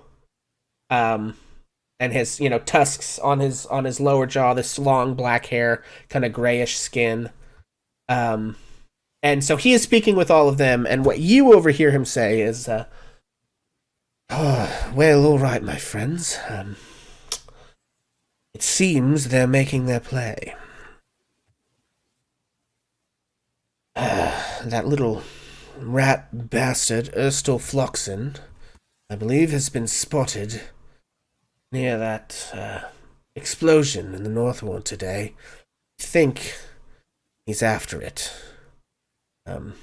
If they get their hands on it, they will certainly have the coin they need to push us right out of business. So, if you all would be on the lookout. Rumor has it that he fled into an estate in the North Ward. I'm not exactly sure where. But, yes, he is, obviously those, I hesitate to even call them Zents, but, they're making a play for it, so we need to be on our guard. Warn the underlings, but, you all know that you're my most capable companions. And there's sort of a murmur of agreement, and then the conversation sort of becomes loud enough in other places, and you get pulled away doing your job that you can't hear anything else. But the name he said is Erstal Floxen. So, and Arlo. You go around to gambling dens, I believe. Yes. Do I have? Did I lose Skull? He stepped away. I think Alex, can Gotcha. you hear us? Okay. I can see well, his body on the camera. I can see Yeah. like his sleeve. It looks like. Yeah, maybe he sometimes he No, gets calls he and things. just Okay, went. it's fine.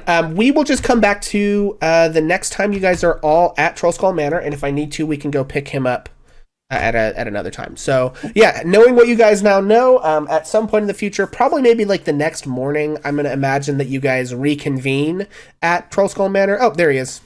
Okay. Okay, and Skull, you are up for the gambling and what information you can determine. So. Okay. So yeah, you make your way through several well-known gambling dens. What I'm gonna need from you, I think, are 2 checks. I think I'd like a deception check for your ability to kind of like keep your poker face and pretend that you're not really invested in this, but try and probe the conversation in the direction you want, and then a persuasion check to see if you can get anyone to divulge anything. If All it's okay, I feel like Bill has probably come back to Troll Skull by the time Arlo is ready to head out. Bill might tag along to engage in some ne'er-do-wellism alongside of Skull, or excuse me, Arlo. Okay. Yeah, if that's cool with. Yeah, that's cool. fine. Okay. I was gonna ask either Oz or sorry, Cass or Bill to tag along. Okay. But if Bill wants to, okay, yeah. Okay, yeah, so the 2 of you set off on your night of nigh debauchery, and but with the intent to determine some information here. So yeah, you hit up several kind of shady taverns, gambling dens, back alleyways with little, people gambling on crates. You kind of the whole gambit, right? And so the first thing I'll need is a deception check, Skull, if you don't mind. 13, okay, fair enough. And then a persuasion check. Is persuasion. 13, okay. Yeah, that'll do. So is there anything, what in particular how are you directing the conversation? What are you trying to find out? I want to try to find out like what could have caused it, or who were the people that were killed throughout the whole, Okay. that they probably might know. Yeah, so you find this one individual who says, right, well, I heard from a buddy of mine, a crooked guard, likes to wag his tongue when he gets in his cups, eh?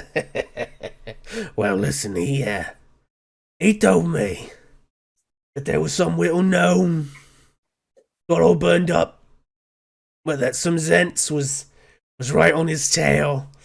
I must have got afoul of him somehow, they're not sure. 2 of the Zents got blowed up, we don't know. You don't know who blowed them up. But I couldn't imagine blowing up Zents. You get on their bedside, it's a bad time, you understand what I'm saying? I understand what you're saying. Now, they say that one of them got away. But they're pretty sure he's a Zent. If I'm sorry to cut you off, No, man. go ahead. But where was the gnome going? If he knew he was getting followed, where would he want to go? What do you mean? I ain't a mind reader of the dead. I wasn't there. I don't know. You want to find out? You can ask his corpse, eh? I hear they got him all at the temple. Maybe you could hire a priest. They're known for consorting with the dead.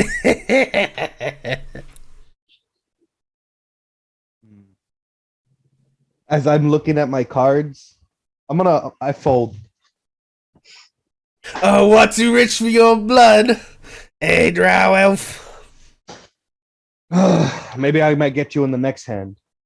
Oh, it's possible, I suppose. And he sort of, everyone else folds and he starts to collect his winnings, chuckling to himself. Mm. I guess Yeah, I mean, Bill's there, right? Yeah, Bill's here. Are you gambling with me, or are you I'm- just standing? I'm probably not at your table, but I am gambling and carousing and probably being loud and obnoxious. I swear it was gold. What do you mean it was shiny like silver? No, it was a gold piece. Hey, that means you owe me this many.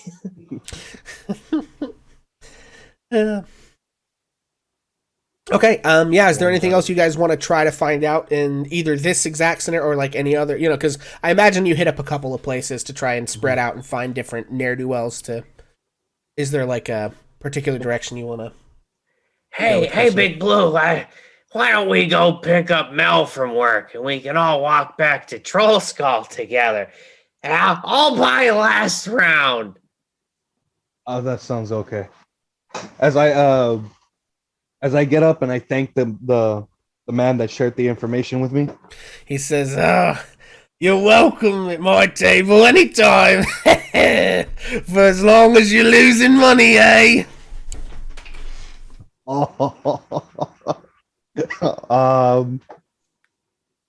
That kind of gets me a little mad. Uh-oh. So I'm gonna sit back down. Here we go. All right. Deal them.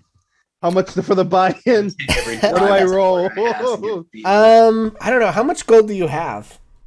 Oh, Bill's gonna. Oh no, sit you've down. got a bunch of gold from your cut of the stuff. So it's probably, I'm gonna say it's like a 10 gold buy-in. It's I don't have it with me, but I do have 178 on me. Okay, yeah. So it's a 10 gold minimum bet per hand, I think. Sounds good. This is Bill will buy in too. These are some rich criminals. Okay, yeah. So I honestly, to parse this, I think we're just gonna go simple high roll. So if you guys will roll me a D100 apiece, and we'll see who wins. And I think there's maybe a total of like, I'll say there's 3 other people besides you guys at the table. So.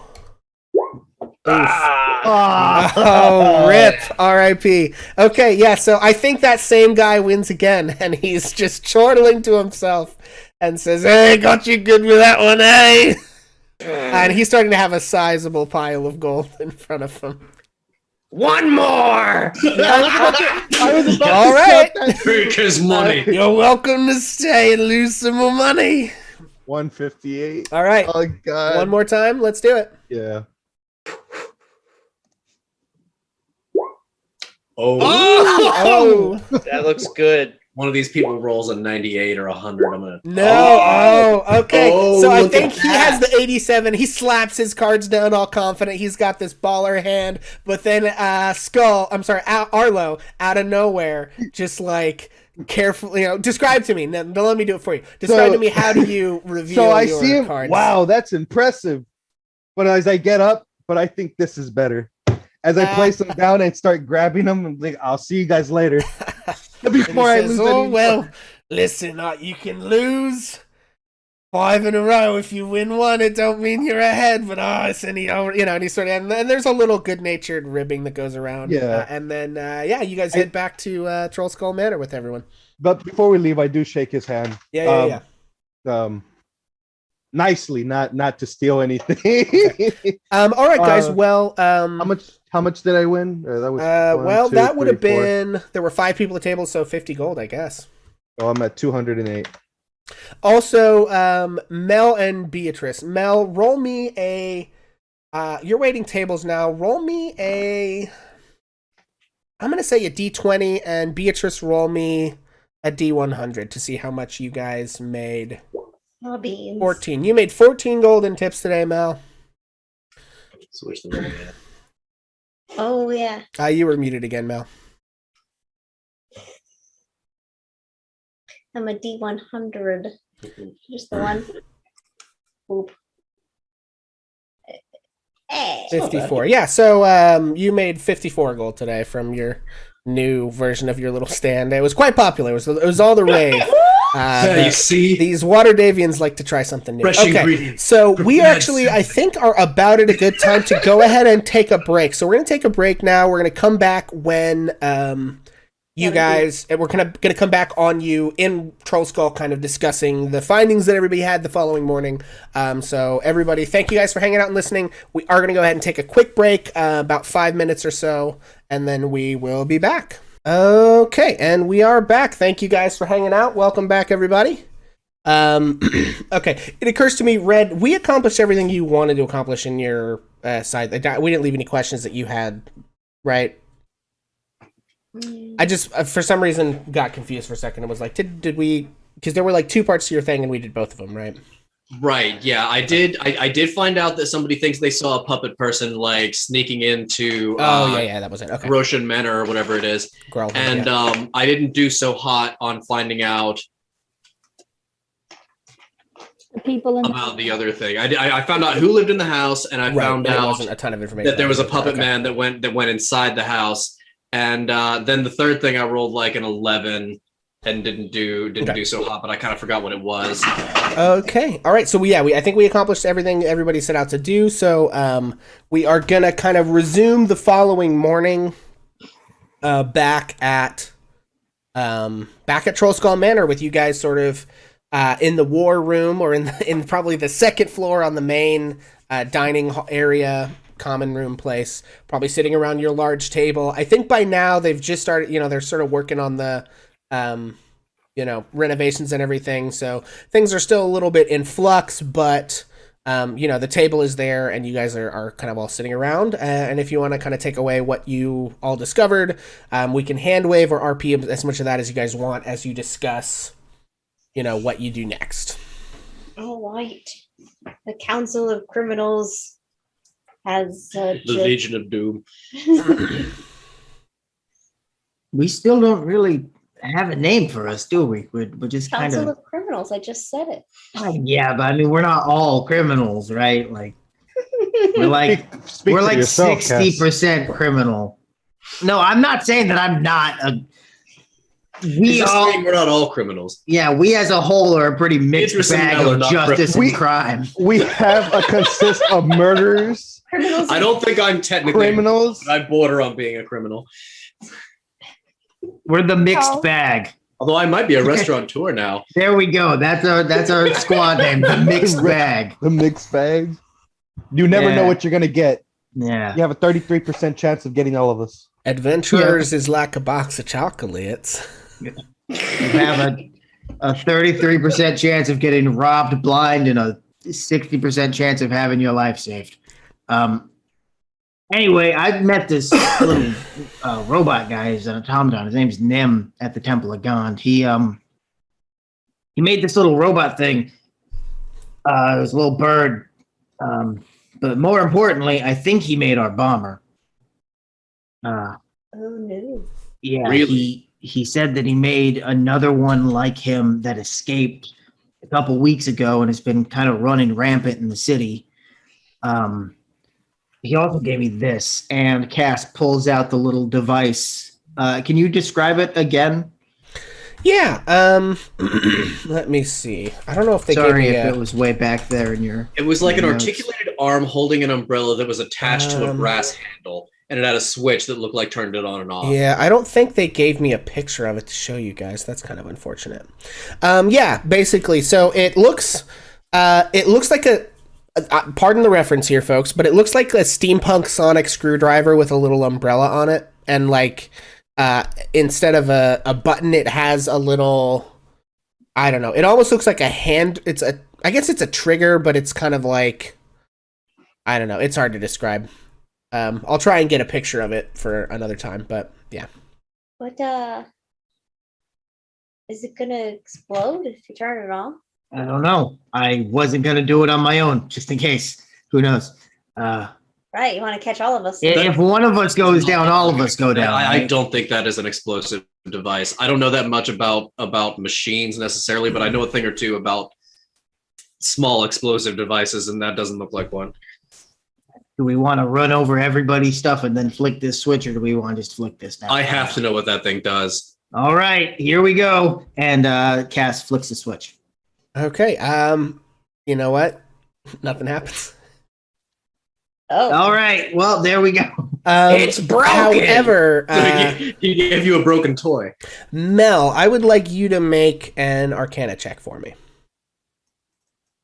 And Mel, you get to make this check because you are a bit of a tinkerer yourself, and you have a connection with the arcane. So I would like you to. 17. Woo. Nice. Okay. So, so I think here, after it doesn't really do anything, Cass, you set it on the table, and the rest of you guys sort of continue to discuss. But this thing has really drawn Mel's attention, and you pick this thing up and you examine it. Mel, Is this what it looks like? yes, that is exactly what it looks like. Thank you. Mel, you determine that looking at some of the runes that are in this thing, they kind of resonate with something in your mind, divination, magic, and these are things like as a sorcerer, you're not like studied the arcanes, but you just have this innate sense of what these things do. You get the sense that this is basically it's about proximity. It's about finding something if it's within a certain range. So probably what this thing does is it becomes active if you are within a certain range of another creature like Nim. You think maybe he tried to invent this to find his friend if he ever got a chance to go looking for them, and saw, maybe Cass as the only opportunity for anyone to do that. So, After determining that, if there was a lull in the conversation, Mel would say to Cass, how did he come to give you this? What were you talking about or doing? We were talking about his invention, his friend. I think that if you get close to his friend, something will happen to this machine and you'll know it. So I think he's given you a binder. Well, I'll hold on to it if everyone is all right with that. No, yeah. let's track it down. The bag of jewels, is it still where you put it yesterday? Yeah, it should be under the wine shelf. Oh, speaking of, I heard information on that actually. You said you found that on the gnome that was outside? Yes, I did. Well, so it turns out that that guy was actually headed here to give us that. Oh, then I didn't steal it! Yay! Yeah. Why Also, was he going to give it to us? I think one of those might be.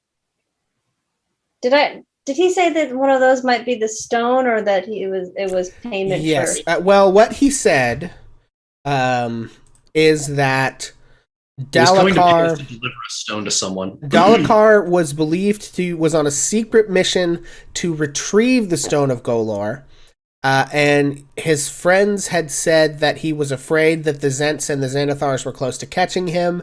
He heard about you guys having saved Rainier and thought you were quite capable adventurers, and that he was planning to pay you to deliver the stone to his father in Neverwinter. Well, we're not going to do that. So we think one of those shiny rocks might have been intended for Rainier's father, and that it is in fact the stone that the Xanathar and the Zents are both vying to find. We want to be real careful about who knows that we might have something like that. I heard Dabo and some other adventurers that looked like they were as important as he was last night at the Yawning Portal. And they were having this conversation where they said the Zents are after it and that they're making a play, and that if they get it, they'll have enough money to put I guess that was the Xanathars, David. I get them confused. No, there's two factions of Zentarum in the city. You guys have basically determined at this point. There's one faction that is a little more straight than the other. You get the sense. Davil and his crew are a little shady, but they're not like Okay. super bad news. But these guys with the wing tattoos that you keep running into have far less scruples, it seems, and are engaged in open gang warfare with the Xanathar's Guild. Those Okay. guys are seemingly who they'd be referring to with that. So there's kind of two factions of Zents. There's two factions of Zents and Xanathars. Wizards of the Coast. What the fuck were you thinking? Anyway, so. Right. I mean, I could have renamed So them were all, they but- were they Zents or were they? How do you pronounce the other one? Like which thing were the? Oh god, it's confusing. Were they Zents? Were they Xanatars? Were they Zenitars? Were there Zomnians? I don't fucking know. Were they good Were they good Zents or bad Zents? Wait, Right. is it the Zents or the Xanathar that have good guys and bad guys, or are they all bad guys? Right. Okay. So sorry to interrupt, Mel. If you wanted to resume. So here. Mel, again, she tells him everything that she heard, that Okay. there are factions within that they're seeking it. And so she thinks that, Well, I think it's the same thing that Rainier told you about. I think it's that, did you say it had a name? Did somebody say this? What the Stone of thing? Galore.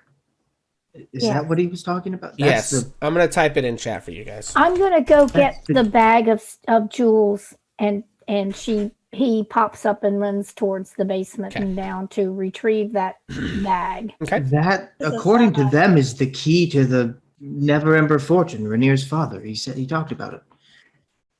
Does that mean we're rich? If we find that coin, if we find that stone, then we're a We lot. wouldn't have to work a day in our lives.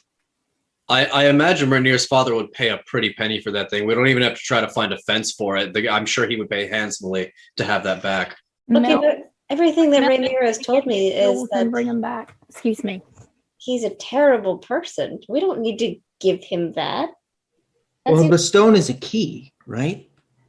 So we just find the door, and we don't need a middleman. That's legit. Yeah, we could go that way. Is Mel able to get the jewels and bring them back up? Yeah, you get the jewels and bring them back up. Yeah, we may want to pick through those. So I did get a few. I didn't get all the information that I wanted, but I did find out who lives in the manor house that I tracked those people back to. I do at this point believe that it was two separate people. One person who was probably burned rather badly in the explosion, and then the person, it sounds like, who actually caused the explosion, who probably is Nim's friend. I believe that's who I tracked across the rooftops.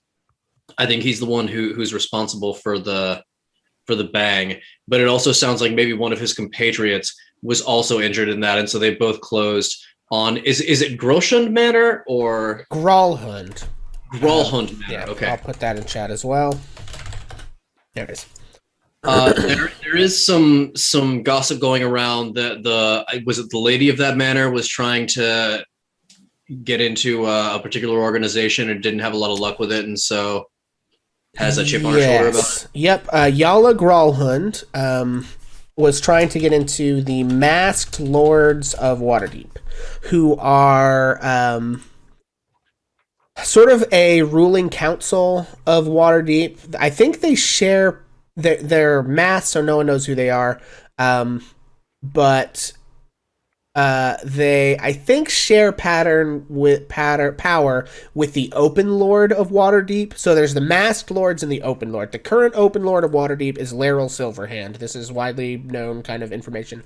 She's an archwizard. I believe I'm a little fuzzy on my Forgotten Realms lore. I believe she helped orchestrate the oustering of Lord Dagult Neverember, who is Rainier Neverember's father, for his corruption and some other bullshit. I don't know. He used to be the Open Lord of Waterdeep. So there's the Masked Lords and the Open Lord, and they're on a council together, but the Open Lord is kind of like the face person / executive. But the Masked Lords have a lot of power, but they're also very secretive. They don't let their identities out so that they're less accountable to the decisions that get made. It's kind of a crappy system. And Yala Gralhund seemed to be angling for a position on that council. So I and want to didn't be get clear. it. The masked lords are not a secret organization in that people know that they're involved in decision making, but they are masked as far as their individual identities go. Is that what I'm hearing? Right. People know what the masked lords are. They know that it's basically the ruling council. It's like city council, but also So it's not like the Illuminati. It's not like a Right. secret underground thing. It's just that they don't let their identities out. Okay, Yes. got it. Do Right. they have masquerade balls? Oh God. Please say they have masquerade. I mean, probably. I don't know. Are they big I would balls? assume that there's one every year for the city's hoity-toity I want to go. fancy folk. So, yes, Mel, you're able to get the gems. And then, Red, you shared everything you had to share there, right? I think so. I would mention that I don't know how close we have to get for this little machine to work, but I think I can probably get us into a general area just to see if the person we're looking for is still where I tracked them to, or if they've moved on. Mel's going to open the bag and just gently let the jewels roll out Okay. on the table. Yeah, there are 5 fine, well-cut gems in the bag. Should we like investigate to see if one of those is the thing that the stone of galore? Yeah, you can certainly try. How would you all go about investigating them? What colors are they? There's 2 rubies, a sapphire, an emerald, and a diamond. I'll investigate the emerald. Okay. Beatrice, do you think Rainier would recognize the stone of galore if he saw it? I do not know. And if so, do you think you could bat your eyes at him enough to get him to come over here, check this out, and stay quiet about it? Absolutely. On the second one. I don't know if he'd recognize it, but maybe. I think it's worth a shot. I mean, I've seen a lot of gemstones in my day, but nothing on this table stands out as being Well, is this anything special amongst gemstones to me. Is this stone of galore magical? I think it yeah. would almost have to be. Do either of you two magical people know how to like tell if something is magical? Did any of the magic guys detect magic? I thought the others would. Hey. Well, Okay. if it's so Would I be special, able to? Sorry, go ahead, Bill. if it's so special, why don't I just hit them all with a hammer and see which one Picks lasts? the jewels up and begins. You know what, Bill? That's a great question. I'm glad you asked it, and I will explain why that's a bad idea. We don't know that the Stone of Galore has any properties that will make it less destructible than other stones. And so if you hit it with a hammer and that's not the case, A, we probably still wouldn't know which gem it was, and B, it would be destroyed, which would fuck us. Did And you they're understand what I'm my saying, Bill? gems. Are we on the same page here? What are these Not hitting knockoffs my from Chalt? gems. Yes, they're knockoffs from Schult, Bill. We can't hit them with hammers. Okay, Arlo and Cass, I would like you all to make Arcana checks for me. Arcana check. I don't know anything Oh, about shit, I have Arcana. Arcana. Okay, yeah, I mean, if you're trained in Arcana, anyone can make Can I- Arcana checks. Oh! can I use- 23. All right, Can I Red, use here's Redbeard what... takes a second look and it's Well, like, no, wait a here's what Redbeard knows. Redbeard knows that oftentimes magical items' true nature can be revealed if you sit and examine them closely for about an hour. You can kind of determine if something is magical and sometimes what effects it might have. It's the same as like trying to attune to something, and if you can't attune to it, it's not magical. And then if it's magical but doesn't require attunement, you still in about an hour can usually figure out what the nature of the thing is. That's sort of the poor man's identify rules that they put in 5th edition. So let's say so- I spent, let's say 3 to 4, like I sit all the stones in front of me on a table and I spent 3 to 4 hours I just put it pouring. back in the bag. I'm still holding the emerald. This is a hypothetical. I'm not physically doing this right now. I'm asking the GM Yeah. if I think this will be a good idea. Right. So if I like laid all of these out on a table in front of me and picked it, like I don't want to, like how many gems are there? 5? 5. I probably don't want it. Well, what time is it right now? I think it's He's morning. I doing think we hour decided it clock. was the next morning after The next you morning? guys. Because Oh, like some of you okay. guys were way late at night and stuff, so I think it's like early the next morning. after everyone wakes up. that you've So let's say recongregated me and the other two Arcana, I guess actually 3 Arcana trained people in the party sit with these things for about 5 hours, picking over them, trying to see if we get basically just investigating the lot, but spending enough time that we are all spending at least an hour on each of these stones. Could we potentially ferret out which one is the magic potato? Well, it doesn't need to be someone who's Arcana trained, right? Anyone can attune to a magic item. Yeah, I if we actually- each take one and take an hour, we'll know. I actually have a question. Okay. Would I be able to contact my patron and see if they know which one can it be, or it's not going to be like that? I mean, you don't have the spell detect magic. I don't think in this case she probably would do that because it would take the place of a spell that you could have taken. So, because the way I would think about that, you get your power from your patron, right? You have selected and figured out certain abilities that you want and that you take, right? To give you the ability to call on her to give you something that you otherwise could have taken as a class feature, I feel like it doesn't really work out. That's not quite how that relationship works. She shows up when she wants you to do something. That does not go both ways. Yeah. That's the way I think if you had something to bribe her with, maybe you've already, you have a little bit of goodwill built up from the whole thing the other day. But I don't think quite enough to say, hey, let me cast a spell that I don't actually have yet, maybe. You know what I mean? So probably not in this case, although it's not exactly out of the question that something like that could happen, but... Can I burn one of my inspirations to use the Arcana, or is it just going to stop right there? Well, I mean, basically, Bill is right. If all five of you sit with these objects for an hour, one apiece, you can determine if any of them are magical. That's all right. He's right about that mechanically. So let's just all sit down and do it together. Let's take a little time. You could go over these things, see if we can figure out what's what. Everybody pick a color. I call Emerald as a which infinity stone do you want? Cass, maybe you could give us a little music while we work. I want a blue one. Can I have the blue one? And Cass kicks back his stool on the table. He kicks his feet up and probably shakes a couple of the gemstones around just from thumping his feet down. Pulls out his flute and just starts piping a tune along. Nice. And yeah, Beatrice, you can grab the blue one. So we've got blue and green spoken for. Well, no, I think they're all still in Mel's bag, aren't they? Mel's looking around. So they're not even on the table. I was actually holding. Yeah, Arlo did. Yes, Arlo does have the emerald in his hand. Holds out his hand with that emerald in it. Then Mel is going to do prestidigitation, and she is going to make that gem heat up hot enough that Arlo drops it, and she's going to grab it. Mel can't. I'm sorry, prestidigitation can't do that. That you would require. It says that I can. You can heat, but not enough to make. Because if I let you do that, you can use prestidigitation to heat people's weapons, and they have to drop them. So I have to say in canon, prestidigitation can heat something, but not to the point that it can make someone drop something. Because that would be make it warmer. OP, unfortunately. She tries to snatch it. Hey, Mel. Just going to try to snatch it out of his hand. Hey, Mel. I get since I'm so tall. We will give them back. I get you found this, and I don't want to encroach on your personal stake in what's going on here. But if you would let us, we would all like to sit together as a team and examine the rocks in that bag until we figure out which one is the stone that we're talking about. Is that okay? You would say that to me. I want to see if I can snatch it out of. Okay. We'll do opposing sleight of hand checks, I guess. Okay.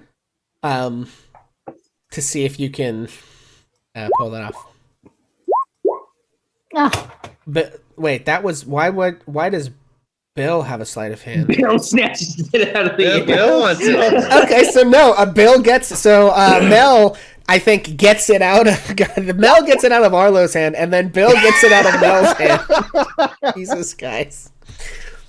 Cass kicks it out of Bill's hand and catches it midair and says, "Enough." Feel like, hey. I think that's going to take a sleight of hands check. I rolled a 23. You rolled a 20. Yeah. Okay. Jesus Christ, you people. Okay. Yeah. So Cass kicks it out of Bill's hand and catches it in midair. Okay, Mel, and I then understand that this is yours. I understand you found it. But this is something that will help all of us. All Bill right? said he was going to hit it with a hammer. He wasn't. He's not going to. We won't let him. I think we can. I'm Bill, just can gonna we look convince at you it not to real hit the hard. shiny rocks with a hammer. We're all just going to look Oh at them. my god. Tell you what, Fine. Bill, why don't you give the hammer to Mel? You give the hammer to Mel, and then Mel will give us the rocks, and we can move on with our day. Otherwise, we'll be here all Don't day. drop it. You don't lose these. Mel grudgingly puts the other 4 jewels on the table and darting a venomous temporary glance at Cass because he took it out of her hand. She takes Bill's hammer. I extend my hand to Cass, waiting for the emerald. Mel takes one finger and flicks the blue jewel towards B. This one's for you, B. Cass gives Very much. Arlo the Give emerald. it right Thank you. back. Okay. All right, now y'all let got me 3 get more back gems to divvy to my up. jams. Hey, kiddo, can I have one of the rocks? Yes, Bill. I And pro- she flips a topaz looking rock. There's not a toward- topaz looking rock. It's that color. It's It's red. Now, you had 2 red, 2 rubies, an emerald, a sapphire, and a diamond. okay, well, a ruby goes to Bill and Mel's going to keep the other ruby.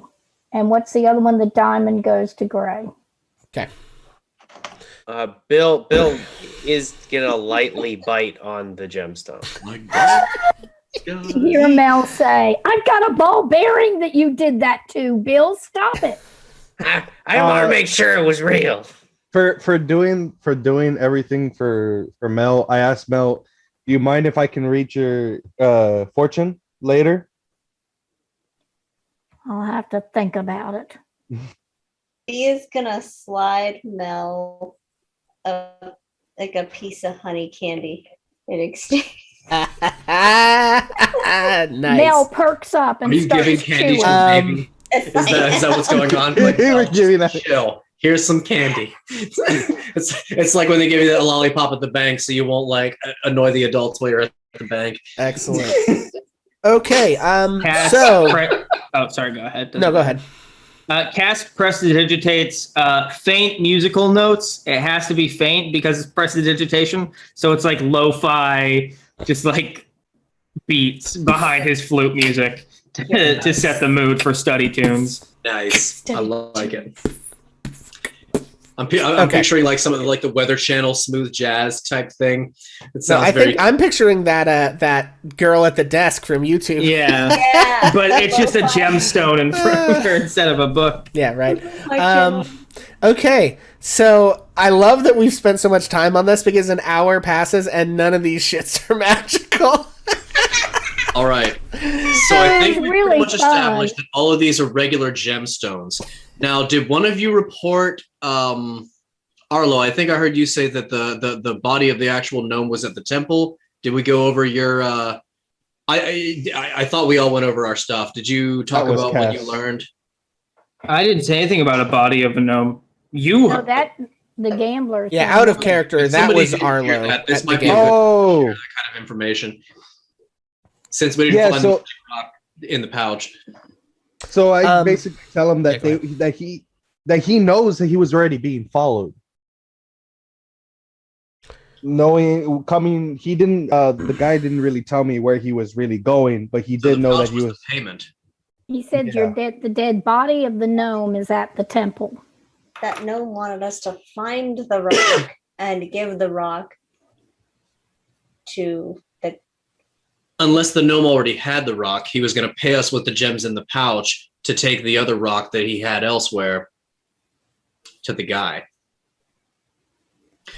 Yeah, I could be wrong, but the story that I heard made it sound like the gnome already had the rock.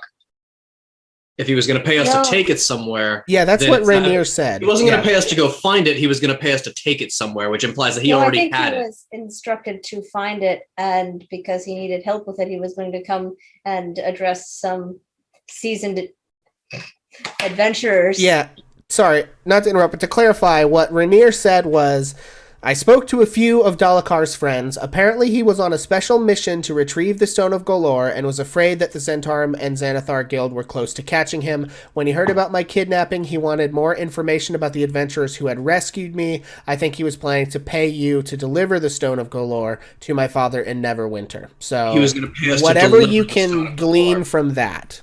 He was going to pay you to deliver the stone to my father in Neverwinter. So He did not say that he was going to pay us to find the stone. He said No, he was that going to pay us isn't to deliver it. correct. Okay. That is not what Rainier said. I mean, it's possible that we would have had to go find it, but based on the facts that we have, it sounds like the gnome may have already had it, and also that's our first lead. Does anybody know where the gnome went after the explosion? Well, he died. So Right, but he's still, He's got a body. his body is still on this plane. What would have Do we know happened where to it his went? dead body? Do we know that? Yeah, so I believe we discussed last time he would have been taken to a temple. Let's see. I can't remember which deity I said, but there was a temple in. Okay, you know what? There's a thing on the map. I don't know what I said last time. I'm just going to retcon this. You guys would know that his body probably would have been taken to the Hospice of St. Lopson in the southern part of the North Ward, because that's where bodies are typically kept when the City Watch might have need of them, and then prepared for future burial. So going to find his body is one lead. But if he was being actively pursued and knew he was being pursued by people who wanted the thing he had, it's possible he could have tried to stash it somewhere. That's true.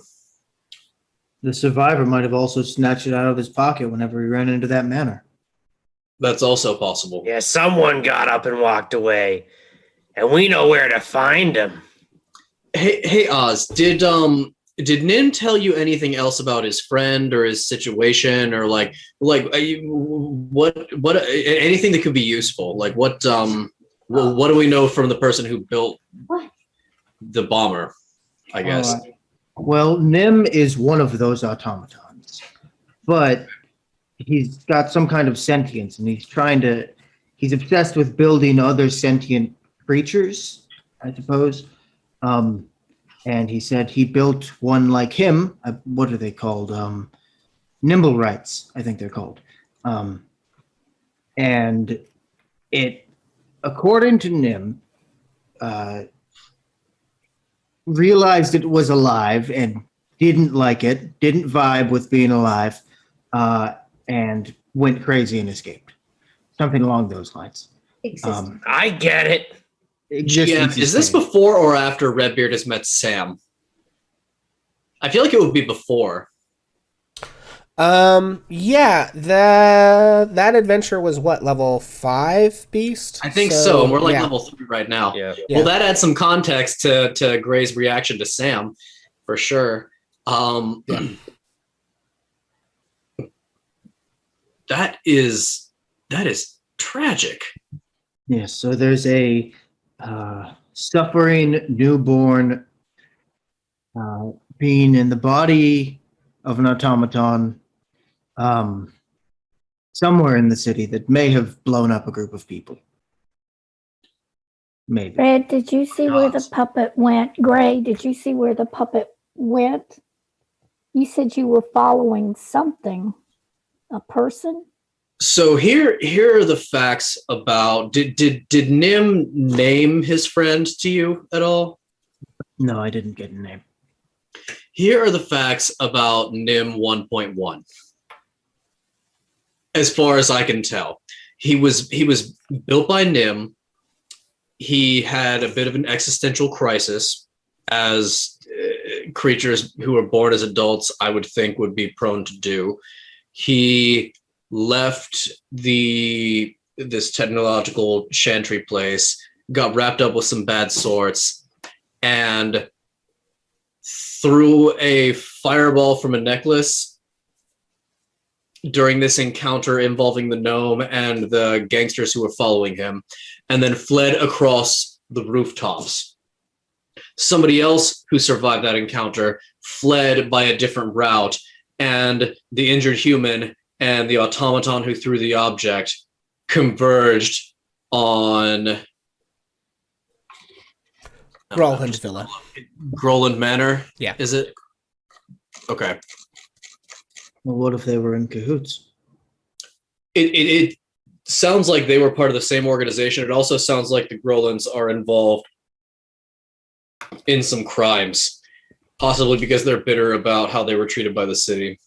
So we need to check out the I don't know if manor. it's the sense of the Xanathars that might have the stone at this point, or if the gnome has it, like secreted on his person somewhere or hidden somewhere where we could find it. From what I heard the other night, I don't think they have it. At least the two factions, the one faction talking about the other faction said they're making a play for it. They didn't sound like they had it. So we need to go check the body and we need to go check the manor. So we should go and do that right now. If they're making a play, we gotta act fast. Yeah. I want to keep these jewels, so I want to be able to earn them. Right. And Cass, if everyone lets him, kind of like slides his arm across the table, gets all the jewels and puts them all towards Mel. Just like, these are yours. Mel Hold puts on. them back in the pouch and says, I'm going to put them where they were. And Good. she goes to do that. Bill picks up his hammer. Okay. Oh, all right. First, we go see Dalakar, see if we can pay a priest to speak to dead or something. Second, we all hit Grolhund. So what's our angle on this temple? It Are we is. just going to go in and start asking questions openly? Or are we going to try to covert our way in? I feel like they're probably not going to be inclined to just satisfy anybody who comes asking about this body. So we may want to try to act like we're authorized to access. We're there on behalf of the family to identify the body. Or, I say we just bribe them. Bill, that is or surprisingly strong insight. option, we have two people here who can change their forms, maybe to the forms of Saith Cromley and Barnabas Blastwind, the two heads of the investigation. Who am I gonna be? I can You do be that. Bill. I'm tired of being Bill. Right. Everybody else can be all these different people. I want to be a different person, damn it. Okay, sorry, Mel, you were trying to speak. I can do that. I'll be Barnabas. If you run You be into the safe. actual heads of the investigation, though. Then we I may run be like able hell. to. You know what? I can probably get tabs on those guys to make sure they're not going to be where we don't want them to be when we don't want them to be there. Blue and I can be the lookouts. We'll handle anyone that comes through here. I can also just be the dead guy's brother. I can be his twin brother because I saw him. Hey, you know what, Beatrice? Why don't we run a special for the guards and advertise it at your stand there, and we'll see if we can get the heads. Maybe even make a little event of it. We might need a few more tables, but we'll it can be a day-long event so they can show up when they're not on shift, and we'll basically see if we can get the two investigation heads sitting at a table at the same time at your stand so that they can't be going and asking about that body at the exact moment we don't want them to be there. And then there's no chance of a parent trap situation. What? Where did that come from? There's no chance of them rolling in on their twins, I guess is what I meant to say. I'm very... That might take a while getting all the setup for a marketing event. They probably want to get the word out as much as possible so that they actually hear about it. So here's what I'm Probably thinking. just take a single piece of paper to somebody in the barracks and let them know that it's a thing, and they'll probably tell their friend. I mean, for an organization even that size, I would expect it would take less than a day for them to know. We could probably plan it for 2 or 3 days out, and like a lot of things. Like a guards eat free. I feel like we're making a lot of like plans here for something that can be pretty simply solved, right? Someone walks up to the door, says, "Hey, I'm looking for Barnabas Blastwind or Safe," and then they say, "Oh, sorry, they're not here right now." And then we walk in as Barnabas Blastwind and Safe.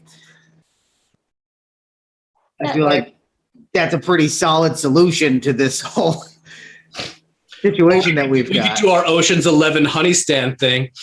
We could do that, but I feel like we're on a limited time frame here. Not to. Why you trying to It also might drum up some business for the stand, right? I mean, I'm just trying to. I mean, you could do a special for the guards. I just don't think it should be in conjunction with us trying to find this incredibly valuable rock that someone else is actively looking for. This is to help us find the incredibly valuable rock that people are looking for. Cass, Yes. why don't I look like the twin brother and you look like the head of the investigation? And we go in there and say, "You found me and you're bringing me to see my brother." And then I'll go, like maybe I'll be the sister and I'll go crazy, screaming, falling over the body and whatever. And then maybe we can search the body that way and see if we know anything, notice anything. Good work. I just feel like if we bring the potential of family into this, that might open up some issues down the road with people trying to track us down. But I mean, we'll change things, right? That's Well, They they won't- won't be there won't be tracking anyone to us track. down because we won't be them anymore. Yeah. All right. Sounds like a plan. I mean, I could just be Hughes Staggett again. I think I do a pretty good job of being him. Let's see what you do with your eyebrows. Well, I'm coming with you. Make sure nothing happens to Mel. Well, Yeah. and you too, Cass. We all go. I say we all go. We might be scattered around a little bit, but we all stay within a block. We go talk to the dead guy. Does anyone know Speak of Dead? Because I don't. Nah. I know speak with bees. No, I don't think he's bees. I wanted to get that. Sorry, Mel. What if the gnome was just a hive of bees in a trench coat? My time has come. All right, guys, what are we doing? Scroll. So do you want me to claim the body and try to get it out of there? No, we don't need to get the body out. We just need to go. I'm telling you, we go there as the heads of the investigation. Someone goes and asks for them, and then they're not there or they are there. If they are there, we'll get a new plan. We'll go in as like twin brother and Eustace Staggett. Okay. Easy peasy, right? And then we go in, we ask whoever's the head priest to speak to dead. Problem solved. Okay. Sounds like a plan. Let's go. That's a plan. I want to at least sneak on ahead of y'all to make sure that the two people you're going to be impersonating are not already in the building. Like I feel like we need to have some, because there is an active investigation going on around this body. Yeah, that's why I'm saying someone goes ahead, asks if they're there, like looks around. That solves the problem, right? Okay. So go do a check. Make sure they're not there. Give us the okay. Otherwise, we'll play something on the fly. We'll be Eustace Staggett and Gnome's twin brother. Okay. You tracking? Let's go now before that body gets any older. All right, Okay. then I guess I'll slip up to that temple and snoop around a bit, and I'll signal you guys when I'm sure it's okay to go in. We'll meet you there. Okay. Yeah, so Redbeard, go ahead and is your plan to stealth your way in and then just see if the heads are there? Are you gonna like walk in the front door and just ask if they're there? What's your plan? Okay, so this temple place where they keep these bodies, Yes. what other sorts, do they offer any services to the public as far as like healing, selling indulgences, like anything along those lines? Like, I'm fishing for a legitimate reason to be in this building. Yeah. First off. Let's see what we can find out. Da-da-da. Yeah, it's called the Hospice of St. Lopson. It is sort of a hospital. It was founded a long time ago to deal with a plague, and it just offers health services to the public, but it also works with the guard to store questionable bodies. So yeah, I mean, there are healing services available. Sure, you can it's a place where you could pay a priest to cast various greater, lesser restoration, cure wounds, shit like that. Okay.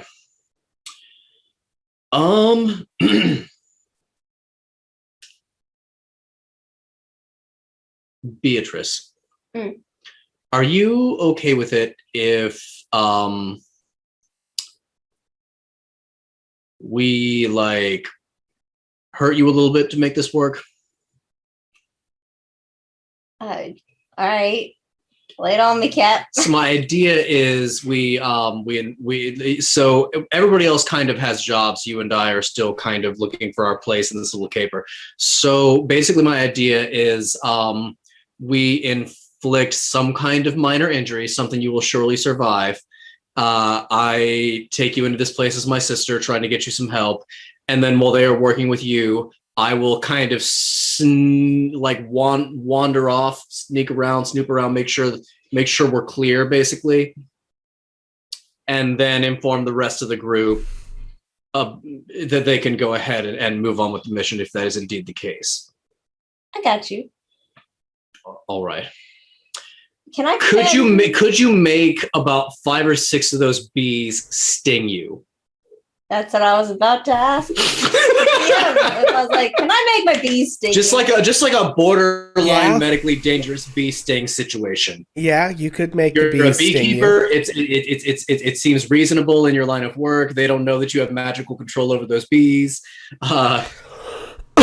Yes, you can. I mean, because when your control over the bees is such that when you deal damage, you can deal extra damage from the bees. So yeah, you certainly can direct them to attack things and harm things. Okay. What I think we'll do. What is your ability? Hang on one second. PC sheets, Beatrice. Let's see. Your bee thing, gather swarm. Swarmkeeper, man. Okay. Yeah, just roll a d6. We're gonna have the bees do the same thing they would do to an enemy with your gathered swarm ability. So. Okay.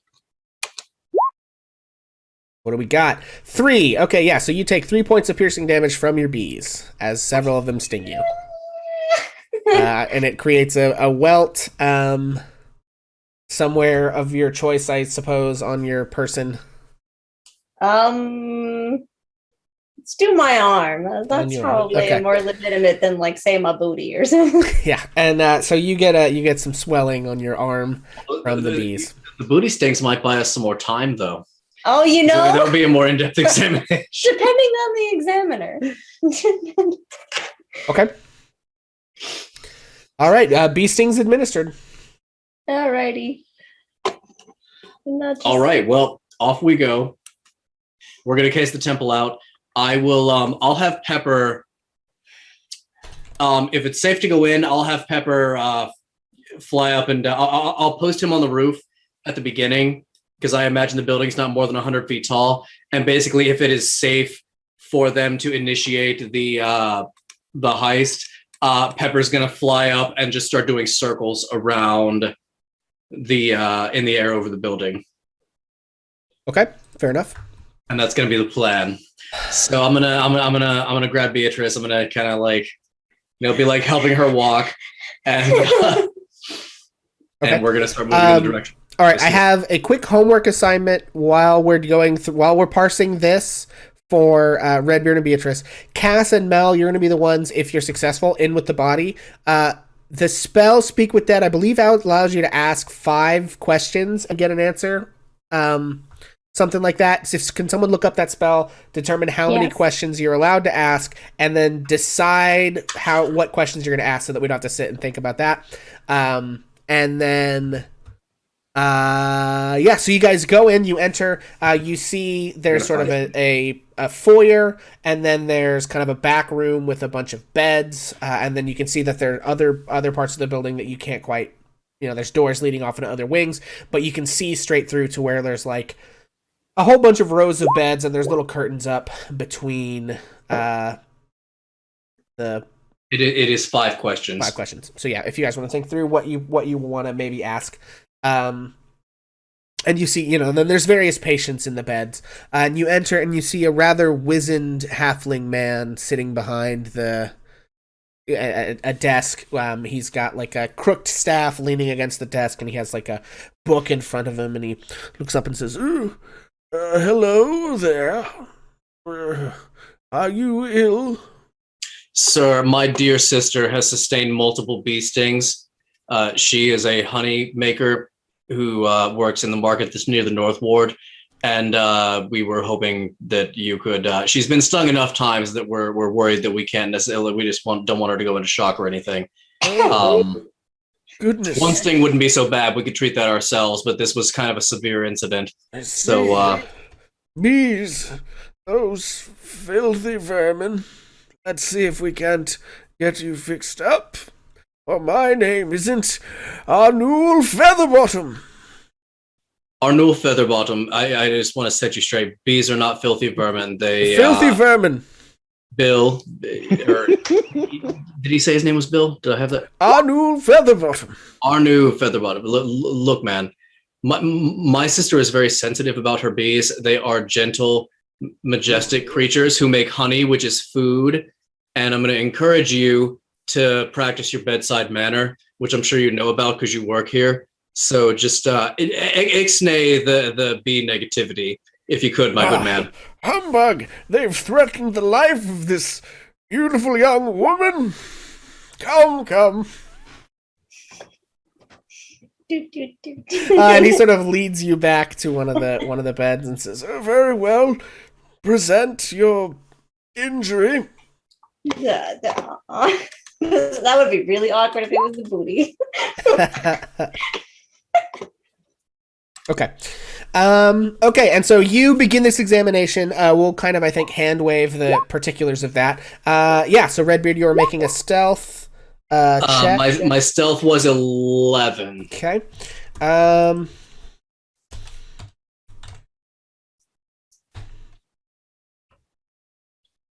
I think he does notice you trying to wander off. You got a 15. So he says, sir, where are you going? Your sister here is in distress.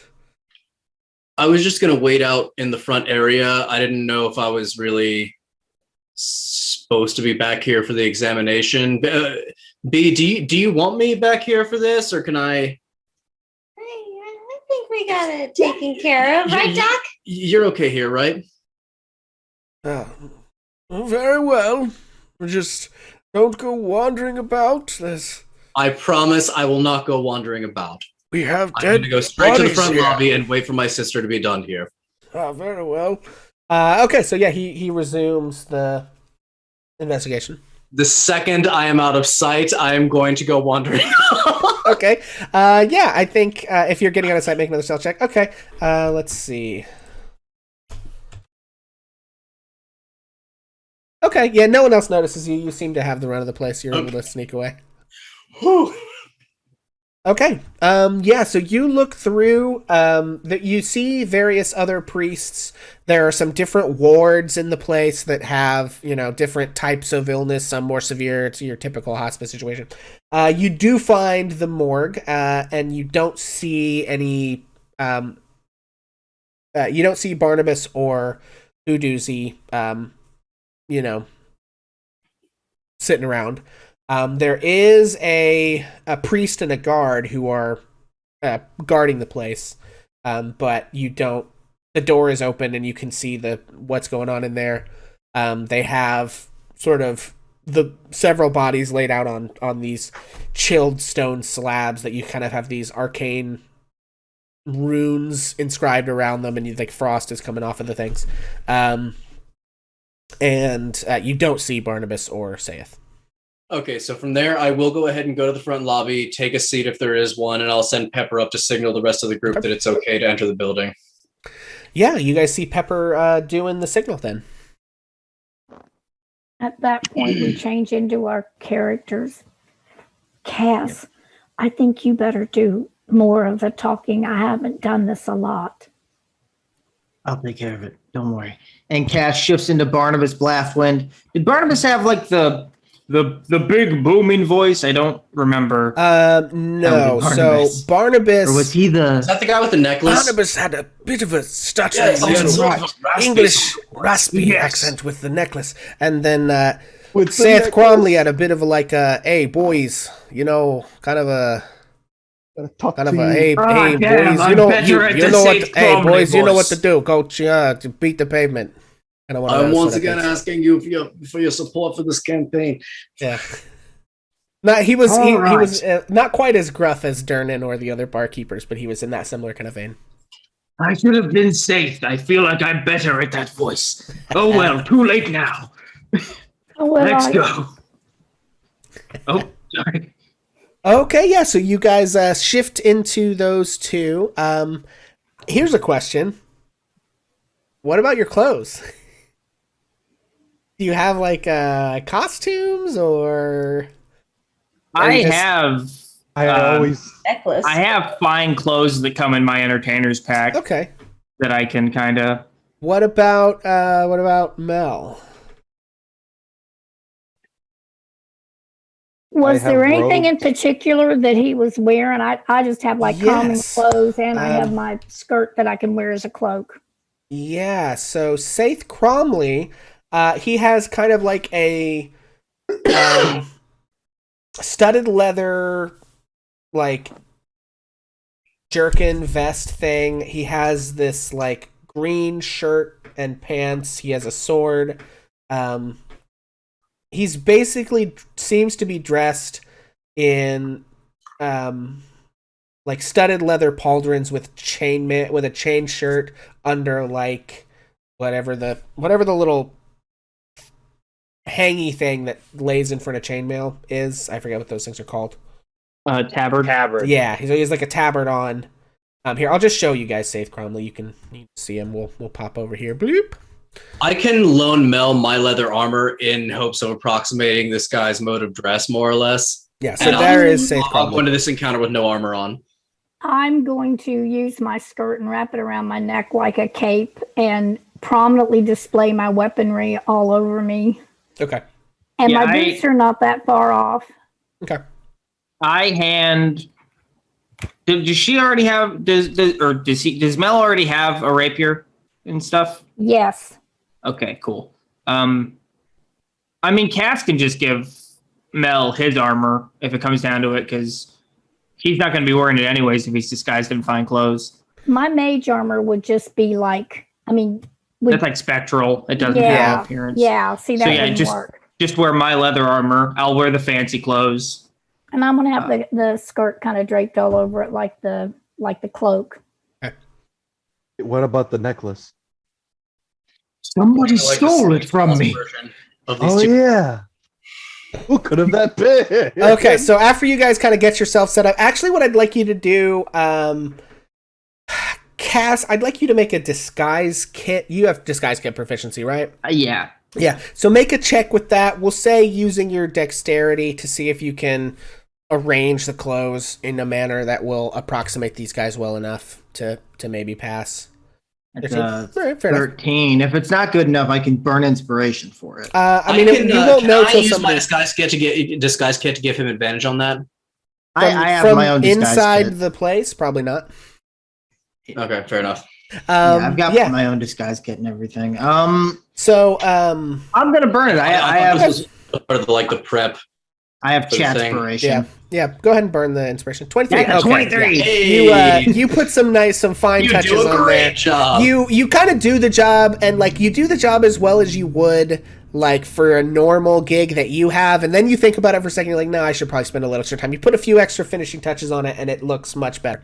And yeah, you guys. Oh, there we go. Sorry, And we'll pop back over here. Oh, there we go. Yeah. Okay. Much So, better. and you guys enter the Hospice of Saint Lobson. All right. Mel focuses on just looking as mean and angry as she possibly can because there's no way in hell she can do that accent. Okay. And yeah, you guys enter, and now you see there is a young half-elven woman with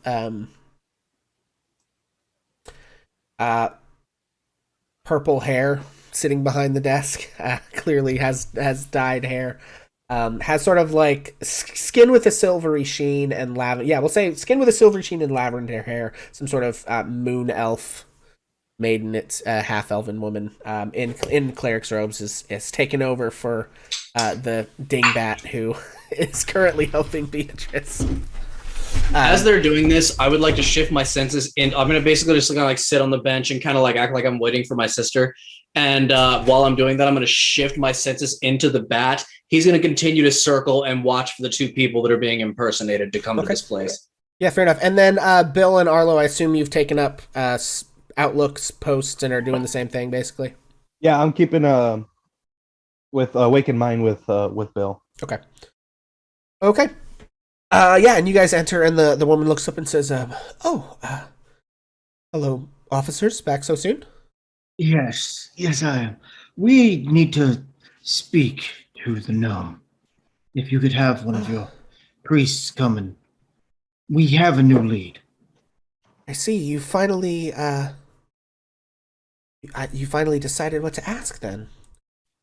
Last Finally. time, you know, you can't ask again for 10 days, so you need to be sure. We are absolutely positive. Excellent. Go ahead and make a deception. We are about to fuck up an active investigation for our own ends, everybody. Hell yeah. That's a 14. Okay. No,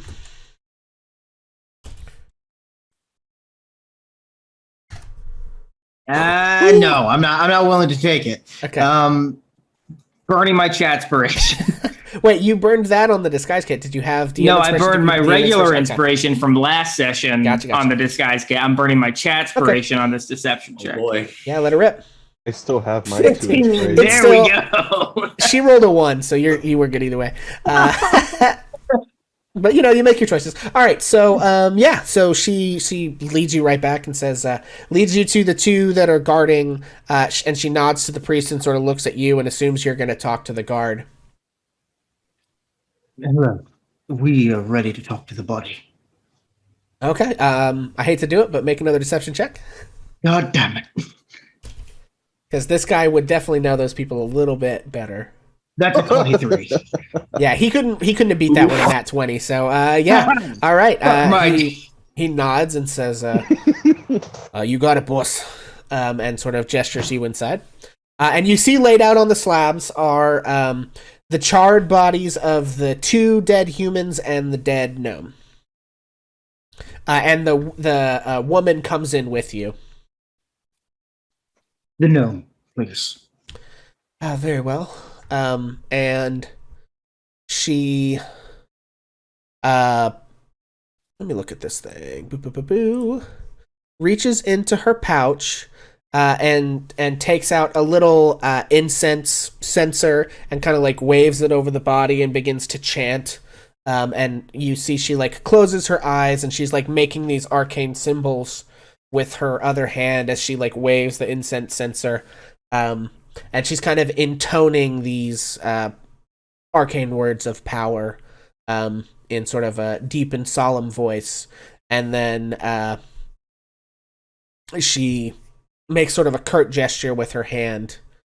And you can see the corpse of the blackened and charred gnome sort of like the eyes kind of come open and they're this milky sort of white.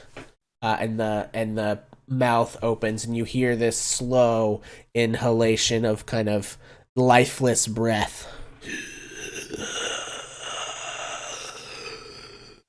Enters the lungs, but doesn't exhale. Cash gestures to Mel. Then the woman says, "All right, very well. You have your 5 questions. Choose them carefully." Thank you. Be safe. And Cass gestures to Mel to ask away. Did you have the stone of galore on your person when you died?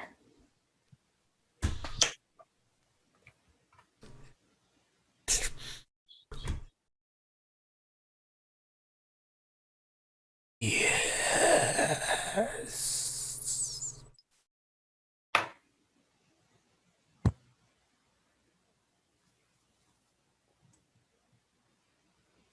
Who was following you? Zentarim. Xanathars.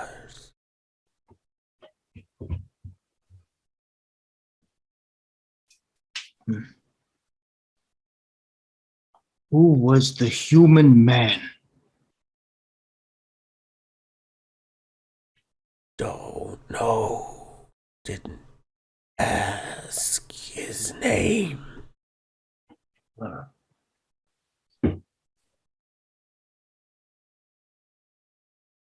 Were you Zentarum? Never.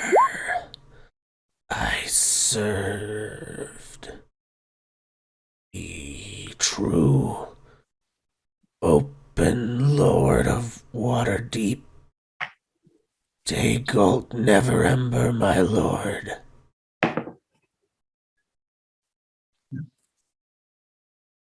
We have Four. one question. Yeah, one left.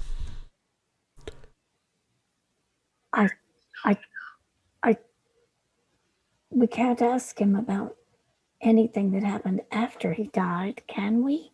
No, he wouldn't know it. Yeah.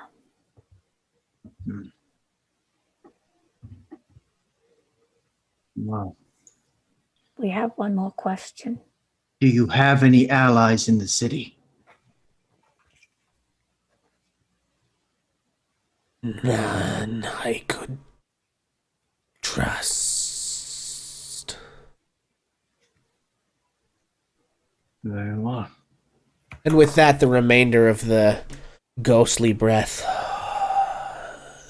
exhales from the body, and you see that the half-elven woman sort of like sighs as the strain of the spell is released from her, and she looks over at you all and says, well, if that will be all.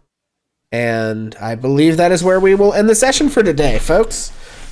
So, yeah, next time we will pick up with what you all do and where you go next, possibly the investigation into Gralhund Villa. So, yeah, thanks everybody for hanging out. As usual, we're going to do our usual kind of closing things. So, to start with, if everyone could please go around one more time and just reintroduce yourselves, let everyone know where they can find you and so what. And Jacob, if you'll go first. Hi, everyone. I'm Jacob. I play Cassius Anweir, the changeling bard of the group. Don't have anything to plug. Hope you had a wonderful time watching, and I can't wait to see you all next week. Excellent. And Redbeard? My name is Redbeard the Pink. I'm the Wizard of the East. I play Redbeard the Gray, the human rogue. I have Facebook, TikTok, most forms of social media, really. Facebook and TikTok are just the ones I'm most active on. And yeah, enjoying the game, and I'll see y'all next week. Excellent. Mel? My name is Trish, and I play a young lad who happens to be a changeling sometimes and then can take on other forms, and cannot wait to see what I get to be next week. All right, Beast. Hey y'all, Beast. I play Bill, the human barbarian. We're getting into some really dark stuff, and I'm excited for it. Excellent. Skull. Hey guys, I'm Skull. I play as Arlo, the Dark Elf Warlock. I do play video games on Facebook. I just passed college, or I passed the semester. But other than that, that's about it. Excellent. And Beatrice. I'm sorry, Haley. You're a real human, not a character. Hi. I'm Haley Comet. I have a TikTok. I'm playing Beatrice the Beekeeper. And I hope you guys enjoyed the session tonight. Yeah, excellent. And as always, I am Pixel. I am your GM. You can also find me on Facebook at facebook.com/hammerandpixel. I play video games and stream those and talk about them from kind of a literary and philosophical perspective, because that's what I like to do. And I also am currently the GM here for this game hosted by Ages of Einor. Ages of Einor is kind of a tabletop role-playing game group that we have been putting together for a couple of years. The goal is to hopefully expand this out, maybe do some other streams. We'd love to get like off-stream games going and get communities of people kind of built that are interested in these games. We are also beginning to consider what we're going to do next after we finish this. I'm thinking maybe what I'd really love to do is get some players who haven't played much before and run through something like Lost Mine of Phandelver or another beginning adventure and do kind of a short campaign of that. So if you are, in our orbit and we know you and you haven't played before but are kind of curious about it and might want to try it out, let us know, and we'll, once this is over, kind of do some auditioning and talking to people and seeing what we want to do with that. But none of that is set in stone. We don't know exactly when this campaign's going to be over. That's sort of a maybe future thing. But if you're curious about the game and you kind of hang out with us, we just want to let you know that may be coming down the pike. And then, as usual, I would just like you all to do me a favor. Thank you all for hanging out for this silly nonsense that we do on Friday nights. It honestly means much more than we can say to have folks interested in our silly D&D shenanigans. You can find us on Twitter and Facebook as well, or in our Discord if you're interested in becoming part of our little tabletop role-playing group. And then, as always, I would just like to request from me to you that you all be kind to yourselves the rest of the week, and hopefully we will see you next week. So, thanks for hanging out, everybody. Bye! Bye-bye. Let me tell a tale of a world where heroes walk among us, fighting through the darkness, left by monsters and by selfish men. A tale of glory rents asunder, sacrifice and battles lost. Our heroes know not what awaits them, and still they can